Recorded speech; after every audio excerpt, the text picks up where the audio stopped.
ধানমন্ডি ৩২ নম্বরে ছাত্র জনতার বুলডোজার মিছিল। স্বৈরাচারের আস্তানা স্লোগানে ভেঙে দেওয়া হলো স্মৃতি জাদুঘর ও সুধা সদন। ফ্যাসিবাদের চিহ্ন না রাখার ঘোষণা।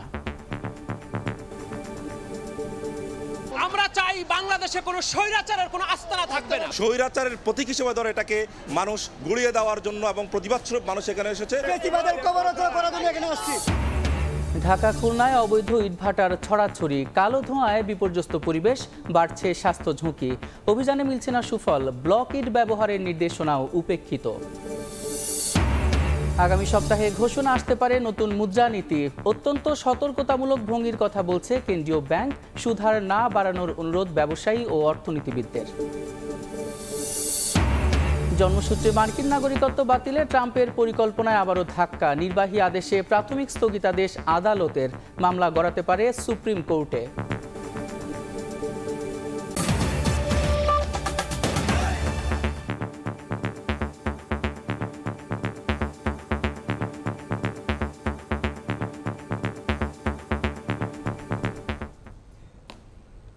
ভোরের সময়ের সঙ্গে আছি আমি সাদিক হাসান ইমন। ধানমন্ডি ৩২ নম্বরে রাতভর বিক্ষুব্ধ ছাত্র জনতার বুলডোজার মিছিল। স্বৈরাচারের আস্তানা স্লোগানে ভেঙে দেওয়া হলো স্মৃতি জাদুঘর ও সুধা সদন। ছাত্র জনতা জানান, দীর্ঘ ১৬ বছর স্বৈরশাসনের করুণ পরিণতি এটি। দেশে ফ্যাসিবাদের চিহ্ন না রাখার ঘোষণা দিয়েছেন তারা। সামাজিক যোগাযোগ মাধ্যমে ক্ষমতাচ্যুত প্রধানমন্ত্রী শেখ হাসিনার বক্তব্য দেওয়ার ঘোষণার প্রতিবাদেই চলে এই কর্মসূচি। প্রতিবাদের ধ্বনিতে প্রকম্পিত ধানমন্ডি ৩২। এক দুই নয়, হাজারো মানুষের উপস্থিতিতে চুরমার শেখ মুজিব স্মৃতি জাদুঘর। সামাজিক যোগাযোগ মাধ্যমে ক্ষমতাচ্যুত প্রধানমন্ত্রী শেখ হাসিনার বক্তব্য দেওয়ার ঘোষণা আসে একদিন আগেই। তার প্রতিবাদী শেখ মুজিবের স্মৃতি বিজড়িত ধানমন্ডি ৩২ নম্বর সড়কের বাড়িটি গুড়িয়ে দেওয়ার হুঁশিয়ারি ছিল ছাত্র জনতার। বুধবার সন্ধে নামতেই সেখানে ঢল নামে হাজারো মানুষের। যত টুল ছিল, যে সমস্ত টুল দিয়ে আমাদেরকে মারা হয়েছে, খুন করা হয়েছে, সব ভাঙা হবে। আমরা এখানে ফেসিবাদের কবররচনা করার জন্য এখানে আসছি এবং এটা বলতে চাই, সামনে যারা ফেসিবাদ হবে তাদের অবস্থাও এমন হবে। স্বৈরাচারের প্রতীক হিসেবে ধরে এটাকে মানুষ গুলিয়ে দেওয়ার জন্য এবং প্রতিবাদ স্বরূপ মানুষ এখানে এসেছে। ধানমন্ডি ৩২ থেকে শিক্ষা নেওয়া উচিত। আগামীর প্রজন্ম সামনে যেন কেউ অন্যায় নিয়ে, অপরাধ নিয়ে, চাঁদাবাজি নিয়ে, ভাঙচুর নিয়ে যেন কেউ সামনে আসতে না পারে। আমি কোনো দল টল কিছু বলবো না। যাদের ভিতর মানবিক রক্ত আছে তারা এদেরকে অবশ্যই ঠেকাবে। এটা স্বতঃস্ফূর্ত কর্মসূচি।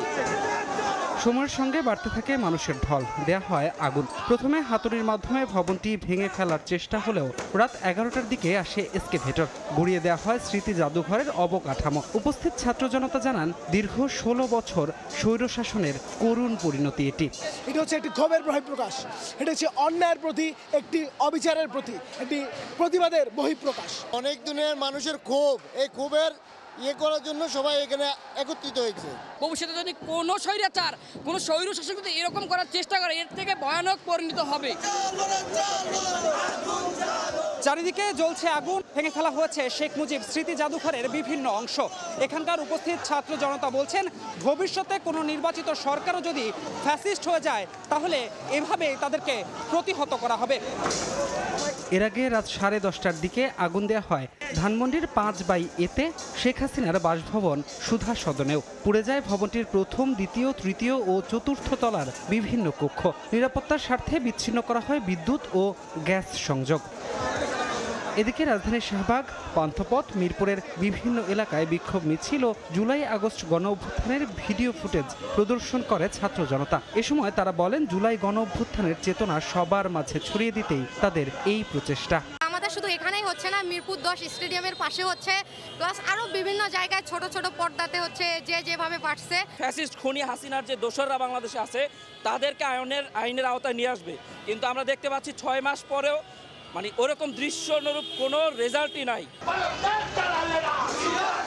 দ্রুত জুলাই আগস্টে গণহত্যায় জড়িতদের আইনের আওতায় এনে দৃষ্টান্তমূলক শাস্তির দাবি ছাত্র জনতার।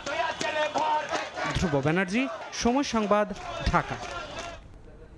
অভ্যুত্থানকারী শিক্ষার্থীদের নেতৃত্বে শুরু হলো নতুন রাজনৈতিক দল গঠনের প্রক্রিয়া। চলতি মাসের মধ্যেই জনমতের ভিত্তিতে ঠিক হবে নাম ও প্রতীক। বুধবার দুপুরে ব্রিফিংয়ে কথা বলেন জাতীয় নাগরিক কমিটির আহ্বায়ক নাসিরউদ্দিন পাটোয়ারি। এ সময় বৈষম্য বিরোধী ছাত্র আন্দোলনের আহ্বায়ক হাসনাত আবদুল্লাহ বলেন, জন আকাঙ্ক্ষা বাস্তবায়নে ব্যর্থ হচ্ছে বিদ্যমান দল ও রাজনৈতিক কাঠামো। ঘোষণা এসেছিল আগেই, এবার শুরু হলো মাঠের কার্যক্রম। অভ্যুত্থানকারী শিক্ষার্থীদের নিয়ে গঠন হতে যাচ্ছে নতুন রাজনৈতিক দল। নাম ও প্রতীক প্রকাশ পাবে ফেব্রুয়ারির মধ্যেই। দুপুরে ব্রিফিংয়ে কথা জানান জাতীয় নাগরিক কমিটির আহ্বায়ক নাসির উদ্দিন পাটোয়ারি। সারা দেশে বিভিন্ন শ্রেণী পেশার অন্তত 1 লাখ মানুষের মতামত নিয়ে নতুন এই রাজনৈতিক দলের আদর্শ গড়ে তোলা হবে। ফেব্রুয়ারিতেই ছাত্রদের নেতৃত্বে যে দলটি হবে, বৈষম্য বিরোধী ছাত্র আন্দোলন এবং জাতীয় নাগরিক কমিটির উদ্যোগে, এই দলটি হলো আপনার এই মাসের মধ্যেই আসবে। দলের নাম বা প্রতীকের মতো আদর্শও ঠিক হবে জনমতের ভিত্তিতে। কোনো আদর্শকে চাপিয়ে দেয়া হবে না দেশের মানুষকে, জানালেন বৈষম্য বিরোধী ছাত্র আন্দোলনের আহ্বায়ক হাসনাত আব্দুল্লাহ। নতুন রাজনৈতিক দলের কাছ থেকে জনগণ কি প্রত্যাশা করে সে সম্পর্কে সক্রিয়ভাবে জনসাধারণের মতামত সংগ্রহ করতে বৈষম্য বিরোধী ছাত্র আন্দোলন এবং জাতীয় নাগরিক কমিটি দেশব্যাপী জনমত গ্রহণের প্রক্রিয়া শুরু করেছে। আপনার চোখে নতুন বাংলাদেশ ক্যাম্পেইনে অংশ নিয়ে নিজ মতামত প্রকাশে দেশের মানুষকে আহ্বান জানান বৈষম্য বিরোধী ছাত্র আন্দোলন। আমাদের নাসির উদ্দিন পাটোয়ারি, জুম্মান সাদিক জ্যাভলিন, সময় সংবাদ, ঢাকা। প্রতিরোধ ব্যবস্থা অব্যাহত রাখতে ফেব্রুয়ারি এবং মার্চ জুড়ে রাজপথ ছাত্র জনতার দখলে থাকবে বলে জানিয়েছেন তথ্য ও সম্প্রচার উপদেষ্টা নাহিদ ইসলাম। বুধবার বিকেলে বাংলা একাডেমিতে প্রধান উপদেষ্টার সহকারী প্রেস সচিব আহমেদ ফয়েজের সংবাদপত্রে জুলাই অভ্যুত্থান বইয়ের প্রকাশনা অনুষ্ঠানে একথা বলেন তিনি। শেখ হাসিনাকে দেশে ফেরাতে কূটনৈতিক আলোচনা চলছে বলে জানিয়ে তিনি বলেন, ভারতে বসে শেখ হাসিনার রাজনৈতিক কর্মকাণ্ড চালালে তার দায় ভারত সরকারকে নিতে হবে।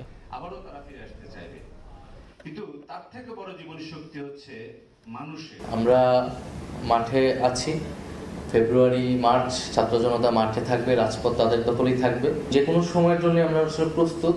এখানে নানা ধরনের ফাটল, নানা ধরনের ভয় এবং আতঙ্ক আসলে ছড়ানোর চেষ্টা করতেছে শেখ হাসিনা। সেখানে থেকে যদি রাজনৈতিক কর্মকাণ্ড করে, এর দায় ভারত সরকারকে নিতে হবে।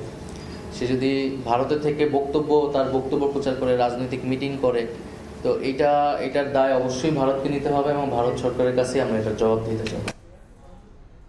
কিছু মানুষ সংস্কারের কথা বলে নির্বাচনের পথ দীর্ঘ করছে বলে অভিযোগ করেছেন বিএনপির ভারপ্রাপ্ত চেয়ারম্যান তারেক রহমান। এটি কোনো ষড়যন্ত্র কিনা তা খতিয়ে দেখা উচিত বলেও মত তার। একই সঙ্গে পালিয়ে যাওয়া স্বৈরাচারের বিচারে সবাইকে ঐক্যবদ্ধ হওয়ার আহ্বান জানান তিনি। এদিকে বিএনপিও জুলাই ঘোষণাপত্র তৈরি করেছে জানিয়ে দলটির স্থায়ী কমিটির সদস্য সালাউদ্দিন আহমেদ বলেছেন, এটি ছাত্রদের সঙ্গে সমন্বয়ের চিন্তা ভাবনা চলছে, তবে তাড়াহুড়ো করা যাবে না। জুলাই আগস্টে জীবন উৎসর্গ করে স্বৈরাচার হাসিনার পতন ঘটিয়ে নতুন বাংলাদেশ উপহার দেয় ছাত্র জনতা। এই বিপ্লবে শহীদ পরিবারের পাশে দাঁড়াই আমরা বিএনপি পরিবার। বুধবার ফেনী, নোয়াখালী ও লক্ষ্মীপুর জেলায় ছাত্র আন্দোলনে শহীদ বিএনপির ৪৫ নেতাকর্মীকে আর্থিক সহায়তা দেয় সংগঠনটি। এতে দলটির সিনিয়র যুগ্ম মহাসচিব রুহুল কবির রিজভী সহ আমরা বিএনপি পরিবারের নেতাকর্মীরা উপস্থিত ছিলেন। এ সময় প্রধান অতিথি হিসেবে ভার্চুয়ালি যুক্ত হয়ে দলের ভারপ্রাপ্ত চেয়ারম্যান তারেক রহমান বলেন, কিছু মানুষ সংস্কারের কথা বলে নির্বাচনের পথ দীর্ঘ করছে। এটি কোনো ষড়যন্ত্র কিনা তা খতিয়ে দেখতে হবে। এ সময় পালিয়ে যাওয়া স্বৈরাচারের বিচারেরও দাবি জানান তিনি। কিছু মানুষ সংস্কার কথা বলে সব রকমের প্রক্রিয়াকে দীর্ঘায়িত করছে। আমাদেরকে দেখতে হবে সংস্কার করে এটি কি কোনো ষড়যন্ত্র কিনা। যদি সংস্কার করে এই বিষয়টিকে যদি দীর্ঘায়িত করা হয়, তাহলে দেশের সমস্যা বাড়বে। যত দ্রুত আমরা জনগণের সরকারকে প্রতিষ্ঠিত করতে পারবো, বাংলাদেশকে আমরা তত দ্রুত সমৃদ্ধির পথে নিয়ে যেতে সক্ষম হব। অনুষ্ঠানে ৩ জেলার ৪৫টি শহীদ পরিবারের প্রত্যেককে নগদ ৫০,০০০ টাকা করে আর্থিক সহায়তা দেয় আমরা বিএনপি পরিবার। এছাড়া ফেনীর সোনাগাজীতে ক্রস ফায়ারে নিহত যুব দলের সাবেক যুগ্ম আহ্বায়ক মোহাম্মদ মাসুদের পরিবারকে একটি ঘর উপহার দেয়া হয়। এদিন দুপুরে জাতীয় প্রেস ক্লাবে বিএনপির স্থায়ী কমিটির সদস্য সালাউদ্দিন আহমেদ বলেন, তার দল জুলাই ঘোষণাপত্র তৈরি করেছে। এটি ছাত্রদের সঙ্গে সমন্বয়ের চিন্তাভাবনাও চলছে। আমরা একটা ঘোষণাপত্র প্রণয়ন করেছি আমাদের দলের পক্ষ থেকে, এবং ছাত্ররা একটি ঘোষণাপত্রের খসড়া করেছেন। সবকিছু মিল রেখে আমরা এটাকে কিভাবে রাজনৈতিক দলিল হিসাবে শীঘ্র প্রণয়ন করা যায় সেটা আমরা পদক্ষেপ নিচ্ছি। নির্বাচনমুখী সংস্কার করতে অন্তর্বর্তী সরকারের প্রতি আহ্বান জানান বিএনপি নেতারা। দলের ভারপ্রাপ্ত চেয়ারম্যান সাহেব কামরুজ্জামান মামুন, সময় সংবাদ, ঢাকা। যুক্তরাষ্ট্রের ডেমোক্রেসি, হিউম্যান রাইটস এবং লেবার বিষয়ক সাবেক সহকারী পররাষ্ট্রমন্ত্রী রবার্ট এ ডেস্টোর সঙ্গে সাক্ষাৎ করেছেন বিএনপির মহাসচিব মির্জা ফখরুল ইসলাম আলমগীর, স্থায়ী কমিটির সদস্য আমির খসরু মাহমুদ চৌধুরী এবং বিএনপির ভারপ্রাপ্ত চেয়ারম্যান তারেক রহমানের প্রতিনিধি barrister Zaima Rahman. Robert A ডেস্টো বর্তমানে ট্রাম্প প্রশাসনের ট্রানজিশন টিমের সঙ্গে কাজ করছেন। তিনি একজন আমেরিকান আইনজীবী, শিক্ষাবিদ, সরকারি কর্মকর্তা এবং মানবাধিকার ও নাগরিক অধিকার আইন বিষয়ে অভিজ্ঞ। যুক্তরাষ্ট্রের নাগরিক অধিকার কমিশনের একজন কমিশনার হিসেবেও তিনি দায়িত্ব পালন করেছেন। নির্বাচন, কর্মসংস্থান এবং সংবিধান আইন বিষয়ে তার বিশেষজ্ঞতার জন্য তিনি বিশেষভাবে সম্মানিত।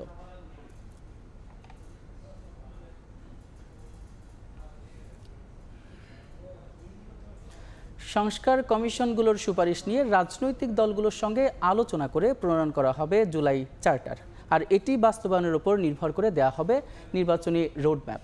প্রধান উপদেষ্টার কাছে দুই কমিশন প্রতিবেদন জমা দেওয়ার পর ব্রিফিংয়ে এ তথ্য জানায় প্রেস উইং। জানানো হয়, দেশকে 4টি প্রদেশে ভাগ এবং বিভাগীয় পর্যায়ে সুপ্রিম কোর্টের স্থায়ী বেঞ্চ সম্প্রসারণের প্রস্তাব দিয়েছে জনপ্রশাসন ও বিচার বিভাগ সংস্কার কমিশন। বুধবার দুপুরে প্রধান উপদেষ্টার বাসভবনে ডক্টর মোহাম্মদ ইউনূসের কাছে প্রতিবেদন জমা দেন বিচার বিভাগ ও জনপ্রশাসন সংস্কার কমিশনের প্রধানরা। এ সময় উপদেষ্টা পরিষদের অনেকেই উপস্থিত ছিলেন। গুরুত্বপূর্ণ বিষয়গুলো তুলে ধরা হয় প্রধান উপদেষ্টার সামনে। একটা স্বতন্ত্র তদন্ত সংস্থা।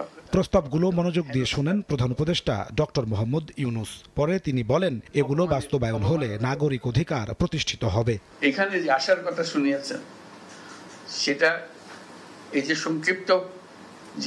সংক্ষিপ্তসার যেটা আমাদেরকে দিলেন, সেটাতেই এত আশা জায়গায় যে হয়তো আমরা এটার থেকে মুক্ত হব। এই বিষয়ে বিস্তারিত জানাতে যমুনার সামনে সংবাদ সম্মেলনের আয়োজন করে প্রধান উপদেষ্টার প্রেস উইং। প্রেস সচিব জানান, বিচার বিভাগকে স্বাধীন করা, বিচারপতি নিয়োগে আলাদা প্রক্রিয়া, বিভাগীয় পর্যায়ে সুপ্রিম কোর্টের স্থায়ী বেঞ্চের সম্প্রসারণের মতো প্রস্তাব করেছে বিচার বিভাগ সংস্কার কমিশন। কমিশন বলেছে যে জুডিশিয়ারিকে পুরোপুরি স্বাধীন এবং কার্যকরভাবে স্বাধীন করার ওরা প্রস্তাব দিয়েছে। সুপ্রিম কোর্টের স্থায়ী বেঞ্চ ওনারা বলেছেন যে এটা ডিভিশনে সেট আপ করার জন্য। আর জনপ্রশাসন সংস্কার কমিশনের পক্ষ থেকে দেশকে 4টি প্রদেশে বিভক্ত কুমিল্লা ও ফরিদপুরকে আলাদা বিভাগ ঘোষণা, ঢাকা ও নারায়ণগঞ্জকে নিয়ে ক্যাপিটাল সিটি সরকার গঠন সহ ন্যায়পাল নিয়োগের সুপারিশ করা হয়েছে বলে জানান ডেপুটি প্রেস সেক্রেটারি। দেশটাকে 4টা প্রদেশে ভাগ করার সুপারিশ করা হয়েছে। কুমিল্লা এবং ফরিদপুরকে ওনারা বিভাগ করার কথা বলেছেন। সংবাদ সম্মেলন থেকে জানানো হয়, সংস্কার কমিশনগুলোর সুপারিশ নিয়ে রাজনৈতিক দলগুলোর সঙ্গে আলোচনা করে প্রণয়ন করা হবে জুলাই চার্টার, আর তা বাস্তবায়নের উপর নির্ভর করে দেয়া হবে নির্বাচনী রোডম্যাপ। পুরো রিফর্মগুলো যেগুলো সবাই ঐক্যমতে আসবেন, সেটাই সবাই সাইন করবেন পলিটিক্যাল পার্টিগুলো, সেটাই হবে জুলাই চার্টার। এই জুলাই চার্টারটারই বাস্তবায়ন এই গভর্নমেন্ট কিছু করবেন, পরবর্তী গভর্নমেন্টগুলো এসে করবেন, এবং এই বাস্তবায়নের আলোকে নির্ভর করবে এই ইলেকশনটা কি এই বছরের ডিসেম্বরের মধ্যে হবে নাকি আগামী বছর জুনের মধ্যে হবে। নাজমুস সালেহী, সময় সংবাদ, ঢাকা। ভোরের সময় আরও থাকছে। দক্ষিণাঞ্চলে খুলছে সম্ভাবনার দুয়ার। পটুয়াখালীতে দ্রুত গতিতে চলছে ইপিজেডের কাজ। 1 বছরের মধ্যে মিলবে প্লট। জ্বালানি সহ সব সুযোগ সুবিধা নিশ্চিতের দাবি। ফসলি জমির মাটি কেটে তৈরি হচ্ছে পোড়া মাটির ইট, আর এসব ইট তৈরির কারখানার কালো ধোঁয়ায় দূষণের পাশাপাশি ফুসফুসের নানা রোগে আক্রান্ত হচ্ছেন শিশুসহ খেটে খাওয়া মানুষ। ফসলি জমি ও পরিবেশ রক্ষায় 2019 সালে পরিবেশ বান্ধব ব্লক ইটের ব্যবহার বাধ্যতামূলক করে প্রজ্ঞাপন জারি করা হলেও ভ্যাট সহ নানা জটিলতায় তা পুরোপুরি বাস্তবায়ন হয়নি। ঢাকা বিভাগে অবৈধ ইটভাটার মালিকদের বিরুদ্ধে জেল জরিমানার পাশাপাশি উৎপাদন বন্ধের নির্দেশ দেওয়া হলেও বেশিরভাগই ফের কার্যক্রম চালিয়ে যাচ্ছে। মোহাম্মদ সেলিমের তোলা ছবিতে সাদিকুর রহমানের রিপোর্ট। ফসলি জমি আর জনবসতির পাশের ইটভাটা থেকে নির্গত হচ্ছে বিষাক্ত কালো ধোঁয়া। এসব ভাটার কাঁচামালও সংগ্রহ করা হচ্ছে আশপাশের ফসলি জমি নষ্ট করে, যে কার্যক্রমের সঙ্গে জড়িত স্থানীয় প্রভাবশালীরা আর ভুক্তভোগী কৃষক সহ শিশু প্রবীণরা। এই ইটভাটাতে মাটির যোগান দিতে যেমন কাটা হচ্ছে ফসলি জমি, তেমনি জ্বালানির যোগান দিতে বিভিন্ন গাছপালা কাটা হচ্ছে। একই সাথে এই ইটভাটা থেকে নির্গত যেই কালো ধোঁয়া, সেটা পরিবেশ নষ্ট করছে আশপাশের বিভিন্ন এলাকার। নিঃশ্বাস নিতেও কষ্ট হয়, ধুলায় ও ধুলাবালিতে এলাকার অনেক সমস্যা। বাটার পাশ দিয়ে যে জমিগুলো, এই জমিগুলো কাটতেছে পুতারশালী লোকগুলো, এরা কাইটে কেটে লয়ে যায়, বুঝছেন না? কাইটে 3 ফসল জমি নষ্ট করে দিতেছে। গরুর ঘাস হয় না, ফসল হয় না, মরুভূমি হয়ে গেছে। ঢাকা বিভাগে গত 1 বছরে 302টি ভাটা ধ্বংস করেছে পরিবেশ অধিদপ্তর। জরিমানা আদায় করা হয়েছে মালিকদের কাছ থেকে। স্থানীয়রা বলছেন এসব ভাটার অধিকাংশই ফের উৎপাদন শুরু করেছে। ভাটা বন্ধ হয়ে যাক, সমস্যা নেই, আমাদের কোনো সমস্যা নেই। ভাটা যদি হইরা যায় আমাদের জন্য আরো ভালো, কৃষকের জন্য ভালো, দেখা যাচ্ছে এলাকার সয় সম্পত্তি রক্ষা হবে। আপনারাই তো জেনে শুনে চালাইতেছি। এখন আপনার গভর্নমেন্ট যদি আপনার এটার লাইসেন্স, স্টেট লাইসেন্স এগুলো যদি বন্ধ করে দেয় তাহলে আমরা চালাবো না। 2025 সালের মধ্যে পোড়া ইট তৈরিতে কৃষি জমির মাটির ব্যবহার কমাতে বিকল্প হিসেবে সরকারি ভবন নির্মাণ, মেরামত ও সংস্কারে ব্লক ইট ব্যবহার বাধ্যতামূলক করে 2019 সালে প্রজ্ঞাপন জারি করে পরিবেশ, বন ও জলবায়ু পরিবর্তন মন্ত্রণালয়। প্রজ্ঞাপনের নির্দেশনা অনুযায়ী প্রতি বছর নির্দিষ্ট হারে ব্লকের ব্যবহার বাড়ানোর কথা। খোদ অধিদপ্তরের এই কর্মকর্তা বলছেন এখনও সেই নির্দেশনা সঠিকভাবে বাস্তবায়ন হয়নি। মানুষ ইউজড হয়েছে ইট ব্যবহার করে, ডিমান্ড থাকলে একটু তো বাজারে ইটের বাজারটা থাকবে। তবে পরিবেশ থেকে চেষ্টা করা হচ্ছে যেন যেগুলা ইটভাটা আইন অনুযায়ী যেসব ইটভাটাগুলো করা যাবে সেখানেই করা যাবে, অন্য জায়গায় যেগুলো হবে সেগুলো আমরা পর্যায়ক্রমে বন্ধ করে দিচ্ছি। ব্লক ইট তৈরিতে মাটির পরিবর্তে বালু, কংক্রিট, পানি, সিমেন্ট আর কেমিক্যাল ব্যবহার হয়। মাটির ইটের তুলনায় তা অনেক মজবুত হয়। পোড়ানোর প্রয়োজন না হওয়ায় এটি পরিবেশ বান্ধব। তবে মাটির তৈরি ইটের তুলনায় ব্লক ইটে ভ্যাটের পরিমাণ বেশি থাকায় পুষিয়ে উঠতে পারছেন না উদ্যোক্তারা। ব্লক সম্পর্কে একটা ভুল ধারণা রয়েছে। ব্লকে হয়তো আমাদের বাড়িটা কেমন হবে, আমরা কি যে ইটের বাড়ির মতো পেয়েছি সেরকম কিছু হবে কিনা, এই ধারণাটা কিন্তু বৈজ্ঞানিকভাবে সারা পৃথিবীতে ভুল প্রমাণিত হয়েছে। সারা পৃথিবীর ম্যাক্সিমাম জায়গায় কিন্তু কোথাও মাটির পোড়া ইট ব্যবহার করে না। ভ্যাট দিতে হচ্ছিল 1 টাকা 80 পয়সা, আর তার ভ্যাট দিতে হলে 8 পয়সা। তা আমাদের ভ্যাট হয়ে যাচ্ছে 23 গুণ বেশি। এ কারণে কোনো ইট ভাটার মালিক কিন্তু ব্লক সেক্টরে আসছে না। সারা দেশে 5 শতাধিক পরিবেশ বান্ধব ব্লক ইট তৈরির কারখানা আছে। এর মধ্যে ঢাকায় আছে 2.5 শতাধিক। সাদিকুর রহমান, সময় সংবাদ, ঢাকা।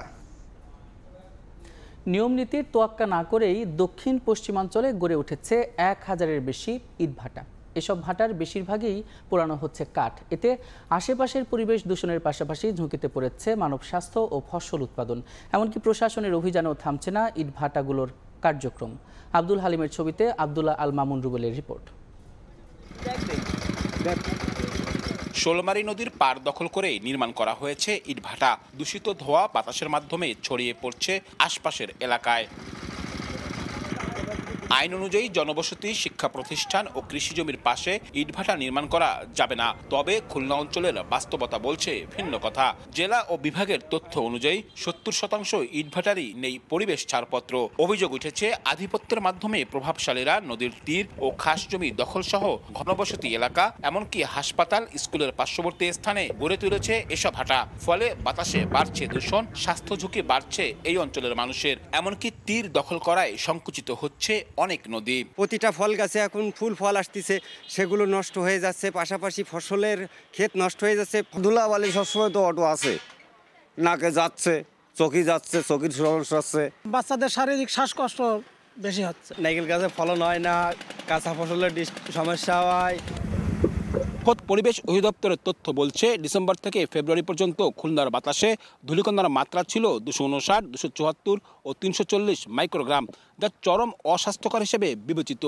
আর এই দূষণের অন্যতম কারণ হিসেবে উঠে এসেছে এসব ইটভাটা থেকে নির্গত কালো ধোঁয়া। পরিবেশবাদীরা বলছেন দূষণ রোধে কঠোর হতে হবে সংশ্লিষ্ট দফতরগুলোকে। তবে ভাটা মালিকরা পরিবেশ বান্ধব ইট উৎপাদনে চাইছেন সময় ও রাষ্ট্রীয় আর্থিক সুবিধা। আইনের সর্বোচ্চ প্রয়োগটা এখানে করতে হবে, বাস্তবায়নটা করতে হবে। সেটা যদি না করা যায়, জনবসতিপূর্ণ এলাকায় লোকালয়ে অবৈধ ইটভাটা হওয়ার কারণে যেটা হচ্ছে যে পরিবেশের একটা মারাত্মক বহুমুখী ক্ষতি হচ্ছে। আমাদের একটু সময় দেন, অথবা আমাদের ব্লকের যদি যেতে হয় সেক্ষেত্রে আপনারা পুনর্দানা দেন। আমরা এখানে 5-6 কোটি টাকা ইনভেস্ট করে এখন হঠাৎ করে যদি আপনি আমার লাইসেন্স বাতিল করে দেন, তা আমরা যাবো কোথায়? এ নিয়ে অভিযান জোরদার করার গতানুগতিক আশ্বাস পরিবেশ অধিদপ্তরের। নিয়মিতভাবে আমরা মনিটরিংয়ের মধ্যে রাখছি এবং পর্যায়ক্রমে আমাদের সবগুলো উপজেলাতে একই কার্যক্রম চলবে এবং কোনো অবৈধ ইটভাটা খুলনা জেলাতে চলতে পারবে না। পরিবেশ অধিদপ্তরের তথ্য মতে গত 2 মাসে বিভাগের বিভিন্ন জেলায় অভিযান চালিয়ে 44টি অবৈধ ইটভাটা ভেঙে দেওয়া হয়েছে। আব্দুল্লাহ আল মামুন রুবেল, সময় সংবাদ, খুলনা। রমজানে সারা দেশে নিরবিচ্ছিন্ন বিদ্যুৎ সরবরাহের আশ্বাস দিয়েছেন বিদ্যুৎ ও জ্বালানি উপদেষ্টা ফজল কবির খান। তবে চাহিদা বাড়ায় গ্রীষ্মের লোডশেডিং হতে পারে বলে আশঙ্কা। বিকেলে বিদ্যুৎ ভবনে আন্তঃমন্ত্রণালয়ের সভা শেষে একথা বলেন তিনি। গত কয়েক বছর ধরেই গরমে ভোগাচ্ছে লোডশেডিং। বিদ্যুৎ পরিস্থিতি নিয়ে এবারও আছে নানা সংশয়। আগামী মাসের শুরু থেকে রমজান, স্বাভাবিকভাবেই বাড়বে বিদ্যুতের চাহিদা। এ অবস্থায় রোজায় বিদ্যুৎ জ্বালানি সরবরাহ পরিস্থিতি নিয়ে বুধবার বিকেলে বিদ্যুৎ ভবনে আয়োজন করা হয় আন্তঃমন্ত্রণালয় সভার। সভা শেষে বিদ্যুৎ ও জ্বালানি উপদেষ্টা জানান, রমজানে সর্বোচ্চ চাহিদা ধরা হয়েছে 15,700 মেগাওয়াট, গ্রীষ্মে তা দাঁড়াবে 18,000 মেগাওয়াট।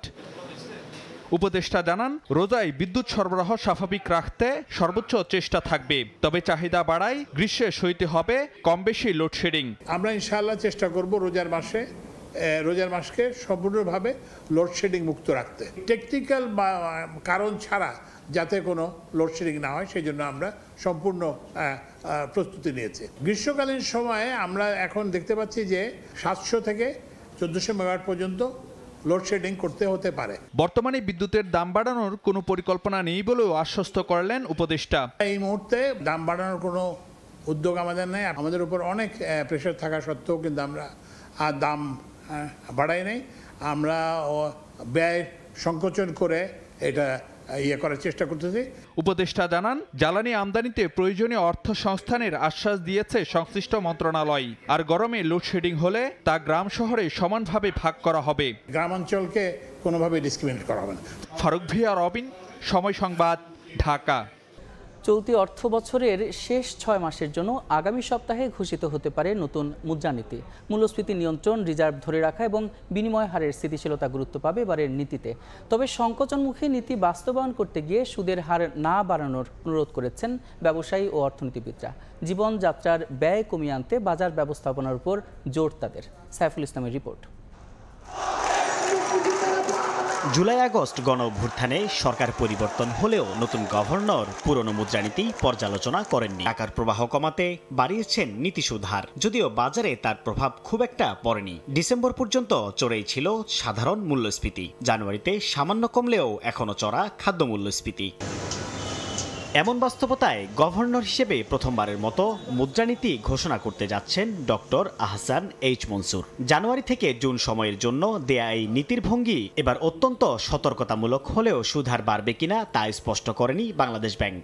মুদ্রানীতিটা হবে আমাদের অত্যন্ত অ্যাকোমোডেটিভ এবং এটা সতর্কতামূলক, অর্থাৎ এইটা খুব কশাস একটা মনিটারি পলিসি। কারণ আমরা স্বাভাবিক সময়ের মধ্যে নাই, যে সমস্যাগুলো বর্তমানে বিদ্যমান আছে সেগুলোকে অ্যাড্রেস করাই হচ্ছে এটার মূল লক্ষ্য। সুদের হার বাড়িয়ে মূল্যস্ফীতি নিয়ন্ত্রণ বাংলাদেশের প্রেক্ষাপটে বাস্তবসম্মত নয় বলে অভিমত ব্যবসায়ীদের। জানান, দেশের শিল্প প্রতিষ্ঠানগুলো ব্যাংক ঋণের উপর নির্ভরশীল, তাই সুদ বাড়ালে পণ্য উৎপাদন খরচ বেড়ে মূল্যস্ফীতি উস্কে যায়। এজন্য ভারসাম্যপূর্ণ মুদ্রানীতি চান তারা। যেটা উন্নত বিশ্বে যেটা হয়, সেখানে প্রত্যেকটা মানুষই আসলে নির্ভর করে তার ক্রেডিট কার্ড বা বাকিতে চলার উপরে। সেখানে যখন ইন্টারেস্ট বাড়ে সেখানে কিন্তু মানুষ তখন তার খরচটা কমিয়ে দেয়। আমাদের এখানে পুরোপুরি ক্ষেত্রটা একই হয় না। তো আমার মনে হয় মুদ্রানীতিটা মাঝারি আকারের করাটাই ভালো হবে। মুদ্রানীতির আরেক উদ্দেশ্য বিনিময় হার স্থিতিশীল রাখা। এজন্য রিজার্ভের পতন ঠেকানোর কৌশলও থাকবে। এই কৌশল বাস্তবায়ন করতে গিয়ে খুব বেশি সংকোচনমুখী মুদ্রানীতি না করার পরামর্শ অর্থনীতি বিশ্লেষকদের। অনন্তকাল ধরে এত উচ্চ মূল্যস্ফীতি যেন আমরা না রাখি, মূল্যস্ফীতি কমাতে হবে এবং একই সঙ্গে আমাদের সুদের হারটা কমাতে হবে আর মুদ্রানীতিকে কিন্তু নমনীয় করতে হবে। এইভাবে করে এই তিনটার সমন্বয়ে যদি আমরা একটা নতুন করে মুদ্রানীতির কথা চিন্তা করি, তাহলে সেক্ষেত্রে এটা দেশের জন্য ভালো হবে, ব্যবসা বাণিজ্যের জন্য ভালো হবে। আগামী 9 ফেব্রুয়ারি বাংলাদেশ ব্যাংকের বোর্ড সভা অনুষ্ঠিত হওয়ার কথা। সেখানে অনুমোদন পেতে পারে নতুন মুদ্রানীতি, ঘোষিত হতে পারে পরদিন 10 ফেব্রুয়ারি। সাইফুল ইসলাম, সময় সংবাদ, ঢাকা। ভোরের সময় আরও থাকছে। কুষ্টিয়ায় নদী খাল দখলের মহোৎসব, পানি প্রবাহ কমে যাওয়ায় সেচ সংকট, শিগগিরই অবৈধ স্থাপনা উচ্ছেদের দাবি, ঊর্ধ্বতন মহলের নির্দেশনার অপেক্ষায় পাউব। উপকূলীয় জেলা পটুয়াখালীর অর্থনীতিতে আসতে যাচ্ছে চমক। নির্মিত হচ্ছে রপ্তানি প্রক্রিয়াকরণ এলাকা ইপিজেড। 418 একর জমির ওপর নির্মিত এই শিল্প এলাকায় 2026 সালে প্লট বরাদ্দ দেয়া শুরু হতে পারে। আশাবাদী উদ্যোক্তা এবং এলাকাবাসী দেখছেন ভাগ্য পরিবর্তনের নতুন সুযোগ। পটুয়াখালী থেকে সুজন দামের ছবি এবং মোহাম্মদ মনির হোসেন বাদলের তথ্য নিয়ে রিপোর্ট। পটুয়াখালীর সদর উপজেলার আউলিয়াপুরে চলছে রপ্তানি প্রক্রিয়াকরণ অঞ্চল ইপিজেড নির্মাণের কাজ। 2023 সালে শুরু হওয়া এই প্রকল্পের কাজ শেষ হওয়ার কথা 2026 সালে। প্রকল্প বাস্তবায়নে ব্যয় ধরা হয়েছে 1443 কোটি টাকা। এর আওতায় কুয়াকাটায় তৈরি হবে বিনিয়োগকারী ক্লাব। আগামী 1 বছরের মধ্যে প্লট বরাদ্দ শুরু হবে বলে জানান প্রকল্প পরিচালক। 6 মাসের মধ্যে এই পুরা প্রকল্প মাটি ভরাট কাজ সমাপ্ত হবে। আগামী 1 বছরের মধ্যে আমরা এই ইনভেস্টরদের কাছে প্লট বরাদ্দ দিবে ইনশাল্লাহ, আমরা আশা করছি আর কি। প্রকল্প এলাকায় সুযোগ সুবিধার মধ্যে থাকছে 3 লাখ মিটারের বেশি রাস্তা, প্রায় 30,000 মিটার ড্রেনেজ ব্যবস্থা, অফিস ও আবাসিক মিলিয়ে 10টি ভবন। এছাড়াও থাকছে হেলিপ্যাড ও নিরবচ্ছিন্ন বিদ্যুৎ সুবিধা। দ্রুত গতিতে কাজ এগিয়ে চলছে বলে জানান সংশ্লিষ্টরা। ব্যবসা উদ্যোগ এবং ব্যবসা বান্ধব পরিবেশ নিশ্চিত করতে দেশি এবং বিদেশি উদ্যোক্তাদের দেশে আনার জন্য বিভিন্ন রকম প্রচেষ্টা চালাচ্ছে। ইপিজেডে প্লট পেতে ইতোমধ্যে উদ্যোক্তারা আগ্রহ প্রকাশ করেছেন, তবে জ্বালানি সহ বিনিয়োগের সব সুবিধা নিশ্চিত করার দাবি জানিয়েছেন তারা। যে প্যাসেজগুলোর দরকার এই সমস্ত সুযোগ সুবিধাগুলো যদি ওনারা আমাদেরকে ব্যবস্থা করে দিতে পারে, বিশেষ করে ব্যবসা, তাহলে আমরা এখানে শিল্প প্রতিষ্ঠান করতে আগ্রহী আছি। প্রকল্প সম্পন্ন হলে প্রত্যক্ষ ও পরোক্ষভাবে 2 লাখ মানুষের কর্মসংস্থানের সুযোগ হবে বলে আশা করা হচ্ছে। প্রকল্পটি ঘিরে বাসা ভাড়া, ব্যবসা বাণিজ্য সহ অর্থনীতিতে বড় পরিবর্তনের স্বপ্ন দেখছেন এলাকাবাসী। এই ইপিজেডটি হলে পটুয়াখালী জেলার উন্নয়ন হবে, আমাদের যারা বেকার আছে তাদের বেকারত্ব হ্রাস পাবে। বাড়িতে খাবো, বাড়িতে থাকবো, এলাকায় থাকবো, এলাকায় কাজ করব, আমাদের এইটাই অনেক সফলতা। আমরা চাই যে ইপিজেডটা যেন তাড়াতাড়ি কার্যক্রম শুরু হোক। শুধু আমাদের এলাকা না, আমার পটুয়াখালী জেলা, বরিশাল বিভাগ সহ অনেক এলাকার মানুষ সেখানে কাজকর্ম করতে পারবে। প্রকল্পের জমিদাতা 126 পরিবারের জন্য নির্মাণ হবে আশ্রয়ন এলাকা, যেখানে পানি, স্যানিটেশন, শিক্ষা প্রতিষ্ঠান সহ থাকবে আধুনিক সুযোগ সুবিধা। সময় সংবাদ, পটুয়াখালী। দখলের কারণে অস্তিত্ব সংকটে কুষ্টিয়ার নদীগুলো, এমনকি বাদ যাচ্ছে না জিকে সেচ প্রকল্পের খালও। 2 পাড় দখল করায় তীর সংকীর্ণ হওয়ায় কমে গেছে পানি প্রবাহ। শিগগিরই অবৈধ এসব স্থাপনা উচ্ছেদের দাবি এলাকাবাসীর। পানি উন্নয়ন বোর্ড বলছে, অবৈধ দখল উচ্ছেদ করার জন্য বরাদ্দ চাওয়া হচ্ছে ঊর্ধ্বতন মহলে। বাবুল হোসেনের ছবিতে SM রাশেদের রিপোর্ট। এক সময়ের প্রশস্ত নদী সংকীর্ণ হয়ে খালে পরিণত হয়েছে। পানি প্রবাহ না থাকায় জেগেছে চর। 2 তীর দখল করে নির্মাণ করা হয়েছে নানা স্থাপনা।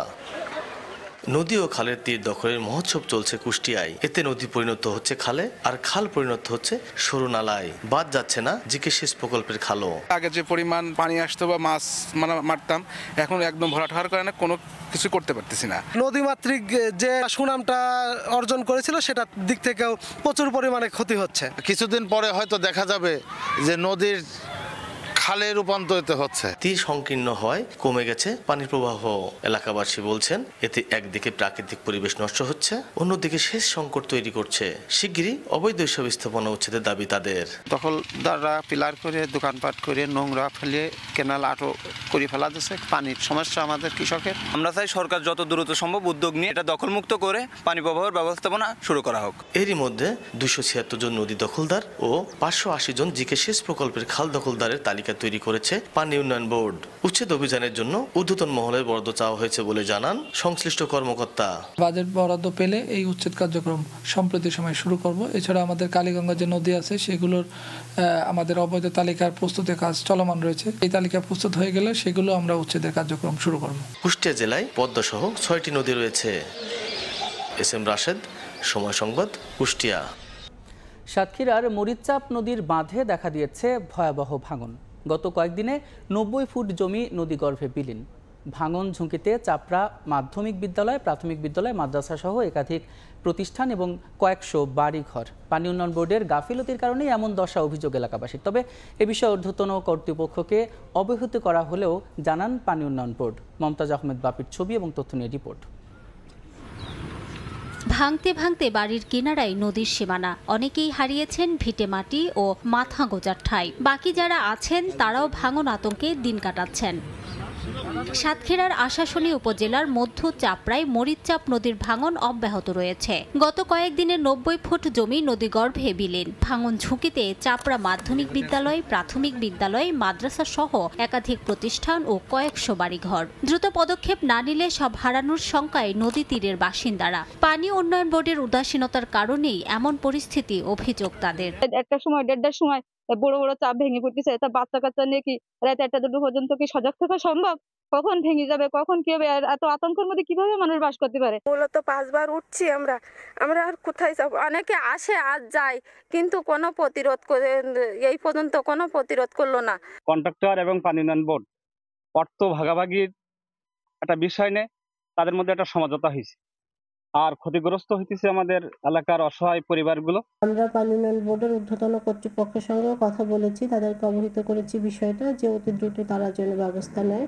ভাঙনের সত্যতা স্বীকার করলেও পানি উন্নয়ন বোর্ডের নির্বাহী প্রকৌশলী দায় এড়িয়ে ঊর্ধ্বতন কর্তৃপক্ষকে অবহিত করার কথা জানান। আমার যেটা করণীয় ফ্যাক্স বার্তা পাঠানো, এটা তো আমার ডিসিশনের বিষয় না, আমি পাঠাবো যদি ঊর্ধ্বতন কর্তৃপক্ষ মনে করে ডিক্লেয়ার করবে। মরিচচাপ নদী পাড়ের ভাঙন ঝুঁকিতে রয়েছে 800 পরিবার। সময় সংবাদ, সাতক্ষীরা। নির্মাণের 3 বছরেও বরাদ্দ দেওয়া হয়নি দোকান। 3 কোটি টাকা খরচ করে ঝিনাইদহের নগরবাথান বাজার ভবন এখন পরিত্যক্ত। এতে ক্ষুব্ধ এলাকাবাসী এবং ব্যবসায়ী। তবে শিগগিরই সমস্যার সমাধানের আশ্বাস জেলা প্রশাসনের। লোটাস রহমান সোহাগের রিপোর্ট। ভবনের নিচতলা পরিণত হয়েছে গবাদি পশুর আশ্রয়স্থল। উপরে ওঠার সিঁড়িও তালাবদ্ধ। 2022 সালে ঝিনাইদহ সদর উপজেলার নগরবাথান এলাকার হাটের জায়গায় নির্মাণ করা হয় পাকা ভবন। এ কারণে বাজারের ব্যবসায়ীরা কিছুটা সরে গিয়ে পার্শ্ববর্তী বিদ্যালয় ঘেঁষে ব্যবসা করছেন। ভবনটির নিচতলায় সবজি ও মাছ মাংস এবং দ্বিতীয় তলায় অন্যান্য পণ্যের দোকান বরাদ্দ দেওয়ার কথা ছিল, অথচ এখনো বরাদ্দ না দেওয়ায় ক্ষুব্ধ এলাকাবাসী ও ব্যবসায়ীরা। কয়েক কোটি টাকার বিল্ডিং বাজারের স্বার্থে বিল্ডিংটা করেছে, কিন্তু এই বাজারে বিল্ডিং কোনো বরাদ্দ হচ্ছে না। মালটা উঠে যাচ্ছে প্লাস্টার, এর কোনো সমাধান নেই। সমাধান করলো না বলে আমরা এখানে উঠতেও পারছি না, হাটও এদিকে আসছে না, আমরা খুব কষ্টই দিন যাপন করতে পারি। দোকানদারি করে খাই, আমাদের বাড়িতে আসা যাওয়া গাড়ি ভাড়াও হচ্ছে না, আর তো পকেট খরচ আছেই আমাদের। সাধারণ জনগণ যারা আছে তাদের বরাদ্দ দেওয়া হোক এবং এটা চালু করা হোক। তবে শিগগিরই সমস্যা সমাধানের আশ্বাস জেলা প্রশাসনের। কাঙ্ক্ষিত জনগোষ্ঠীকে এখান থেকে সেবা দেওয়া হবে, তাদের সবাইকে যাতে এখান থেকে সেবা দেওয়া যায় সেটা আমরা নিশ্চিত করব। এলজিডির তথ্য মতে নগরবাথান বাজারের ভবন নির্মাণে ব্যয় হয় 3 কোটি 10 লাখ টাকা। লোটাস রহমান সোহাগ, সময় সংবাদ, ঝিনাইদহ। চুয়াডাঙ্গায় ট্রাক টার্মিনালের জন্য নির্ধারিত স্থান থাকলেও যত্রতত্র পার্কিং এবং মালামাল আনলোডের কারণে দুর্ভোগ চরমে। বেদখল হওয়া জায়গায় ঠিকাদাররা দীর্ঘদিন ধরে তাদের মালামাল রাখা এবং প্রয়োজনীয় কাজ সারছেন। পর্যাপ্ত সুযোগ সুবিধাও নিশ্চিত করতে না পারায় পৌর কর্তৃপক্ষ ট্রাক টার্মিনাল ইজারা দিতে পারছে না। এতে লাখ লাখ টাকার রাজস্ব হারাতে হচ্ছে। মাহফুজ মামুনের তথ্য এবং ছবি নিয়ে রিপোর্ট। 2011 সালে চুয়াডাঙ্গা শহরের পৌর কলেজ পাড়ায় প্রায় 5.5 বিঘা জমির ওপর নির্মাণ করা হয় ট্রাক টার্মিনাল, কিন্তু পৌর কর্তৃপক্ষ পর্যাপ্ত সুযোগ সুবিধাও নিশ্চিত করতে না পারায় জায়গাটি কোনো কাজে আসছে না। এতে লাখ লাখ টাকার রাজস্ব হারাচ্ছে পৌরসভা। নির্ধারিত স্থানে পার্কিং করতে না পারায় জেলা ও দূর দূরান্ত থেকে আসা ট্রাকের চালক ও সহকারীদের ভোগান্তির শিকার হতে হচ্ছে। তাদের অভিযোগ, স্থানীয় প্রভাবশালী ঠিকাদাররা ক্ষমতার অপব্যবহার করে অবৈধভাবে টার্মিনালের জায়গা নিজেদের দখলে নিয়ে সেখানে পাথর, বালু, বিটুমিন, ভবনের ভাঙা অংশ, বৈদ্যুতিক খুঁটি রেখেছে দীর্ঘদিন ধরে। ঠিকাদাররা ট্রাক টার্মিনালের এই জায়গাটা সম্পূর্ণই দখল করে রেখেছে। তারা পাথর, পোল এবং বিভিন্ন জিনিস ফেলে সম্পূর্ণ জায়গাটাই তাদের আওতায় আছে। রাস্তাঘাটে যেখানে সেখানে গাড়ি ঘোড়া দাঁড়িয়ে থাকে, ট্রাক দাঁড়িয়ে থাকে, সেগুলির একটা অসুবিধা। ট্রাক ভিতরে না রেখে এই জায়গায় যারা ট্রাকের রাখার ব্যবস্থা করতো, তাহলে ভিতরে যানজটগুলো মুক্ত হতো। ওই টার্মিনালটা যদি আমাদেরকে ওনাদের বিধি মোতাবেক আমাদেরকে দেন, তাহলে আমরা শহর পরিচ্ছন্ন রাখতে সহায়তা হবে এবং আমরা ওখানে ট্রাকগুলো রাখতে চাই। তবে অবৈধ দখলদারদের বিরুদ্ধে ব্যবস্থা নেওয়ার কথা জানিয়ে শীঘ্রই টার্মিনালটিকে পার্কিং উপযোগী করার আশ্বাস পৌর কর্তৃপক্ষের। কিছু কতিপয় ব্যক্তি এই জায়গাটা দখল করে, অবৈধভাবে দখল করে বিভিন্ন মালামাল রেখেছে। আমরা তাদেরকে অপসারণের জন্য বলেছি এবং এটা যদি তারা অপসারণ না করে অতি সত্বর, তাহলে আমরা পৌর বিধি অনুযায়ী ব্যবস্থা গ্রহণ করব। জেলায় প্রায় 800টি ট্রাক রয়েছে, যার মালিক 170 জন। সময় সংবাদ, চুয়াডাঙ্গা। মুন্সিগঞ্জ গজারিয়া রুটে 2 বছর ধরে ফেরি চলাচল বন্ধ। এতে চরম ঝুঁকি নিয়ে ট্রলারে মেঘনা পাড়ি দিচ্ছেন মানুষ। আর গজারিয়া উপজেলা থেকে জেলা সদরে আসতে নারায়ণগঞ্জ ঘুরে প্রায় 7 কিলোমিটারের পরিবর্তে অতিক্রম করতে হয় 50 কিলোমিটার পথ। নাসিরউদ্দিন উজ্জ্বলের রিপোর্ট, ছবি তুলেছেন আবু সাইদ। ট্রলারে করে বিশাল মেঘনা পাড়ি দিচ্ছে মানুষ। 2022 সালের 9 নভেম্বর আবার ফেরি সার্ভিস চালু হলেও সপ্তাহ না যেতেই বন্ধ। 2018 সালে মুন্সিগঞ্জ গজারিয়া রুটের মেঘনায় ফেরির উদ্বোধন হলেও যানবাহন কমের কারণ দেখিয়ে 3 মাস পর ফেরি সার্ভিস বন্ধ রাখা হয়। এরপর 80 কোটি 58 লাখ টাকা ব্যয়ে ভবেরচর গজারিয়া মুন্সিগঞ্জ 12 কিলোমিটার দীর্ঘ সড়ক পুনর্নির্মাণ করে ঢাকা চট্টগ্রাম মহাসড়কের সঙ্গে ঢাকা মাওয়া এক্সপ্রেসওয়ে অর্থাৎ পদ্মা সেতুর সহজ কানেক্টিভিটির উদ্যোগ নেওয়া হয়। তবে ফেরি সার্ভিস বন্ধ থাকায় রাজধানীতে চাপ কমানোর পরিকল্পনা ভেস্তে যায়, আর উৎপাদিত কৃষি পণ্য বাজারজাত সহ নানা দুর্ভোগে সাধারণ মানুষ। নদী পার হওয়া তো অনেক ঝুঁকির, অনেক সময় অনেক উত্তাল থাকে। মুন্সিগঞ্জ সদরের লোক, গজারিয়া, এই 2 জেলার লোকে, 2 উপজেলার লোকে আমরা বহুত অশান্তিতে আছি। আমাদের কথা চিন্তা করে সরকারকে উচিত ফেরিটা চালু করে দেওয়া। প্রশাসন বলছে ফেরি সার্ভিসটি আবার চালুর পাশাপাশি সেতু নির্মাণের প্রচেষ্টাও চলছে। আবারও কিভাবে ফেরি চলাচল চালু করা যায়, এর পাশাপাশি দীর্ঘস্থায়ী সমাধানের জন্য এখানে ব্রিজ নির্মাণ করাও সম্ভব কিনা সে বিষয়ে সরকারের পদক্ষেপ রয়েছে। ফেরি চালু হলে গজারিয়ার সঙ্গে জেলা সদরের সড়ক পথে দূরত্ব কমবে প্রায় 43 কিলোমিটার, আর ভবেরচর থেকে মাওয়ার দূরত্ব কমবে প্রায় 150 কিলোমিটার।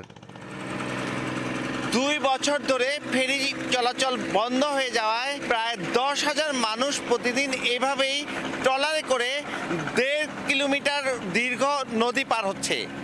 মুন্সিগঞ্জের গজারিয়া থেকে নাসিরউদ্দিন উজ্জ্বল, সময় সংবাদ। ভোরের সময় আরও থাকছে।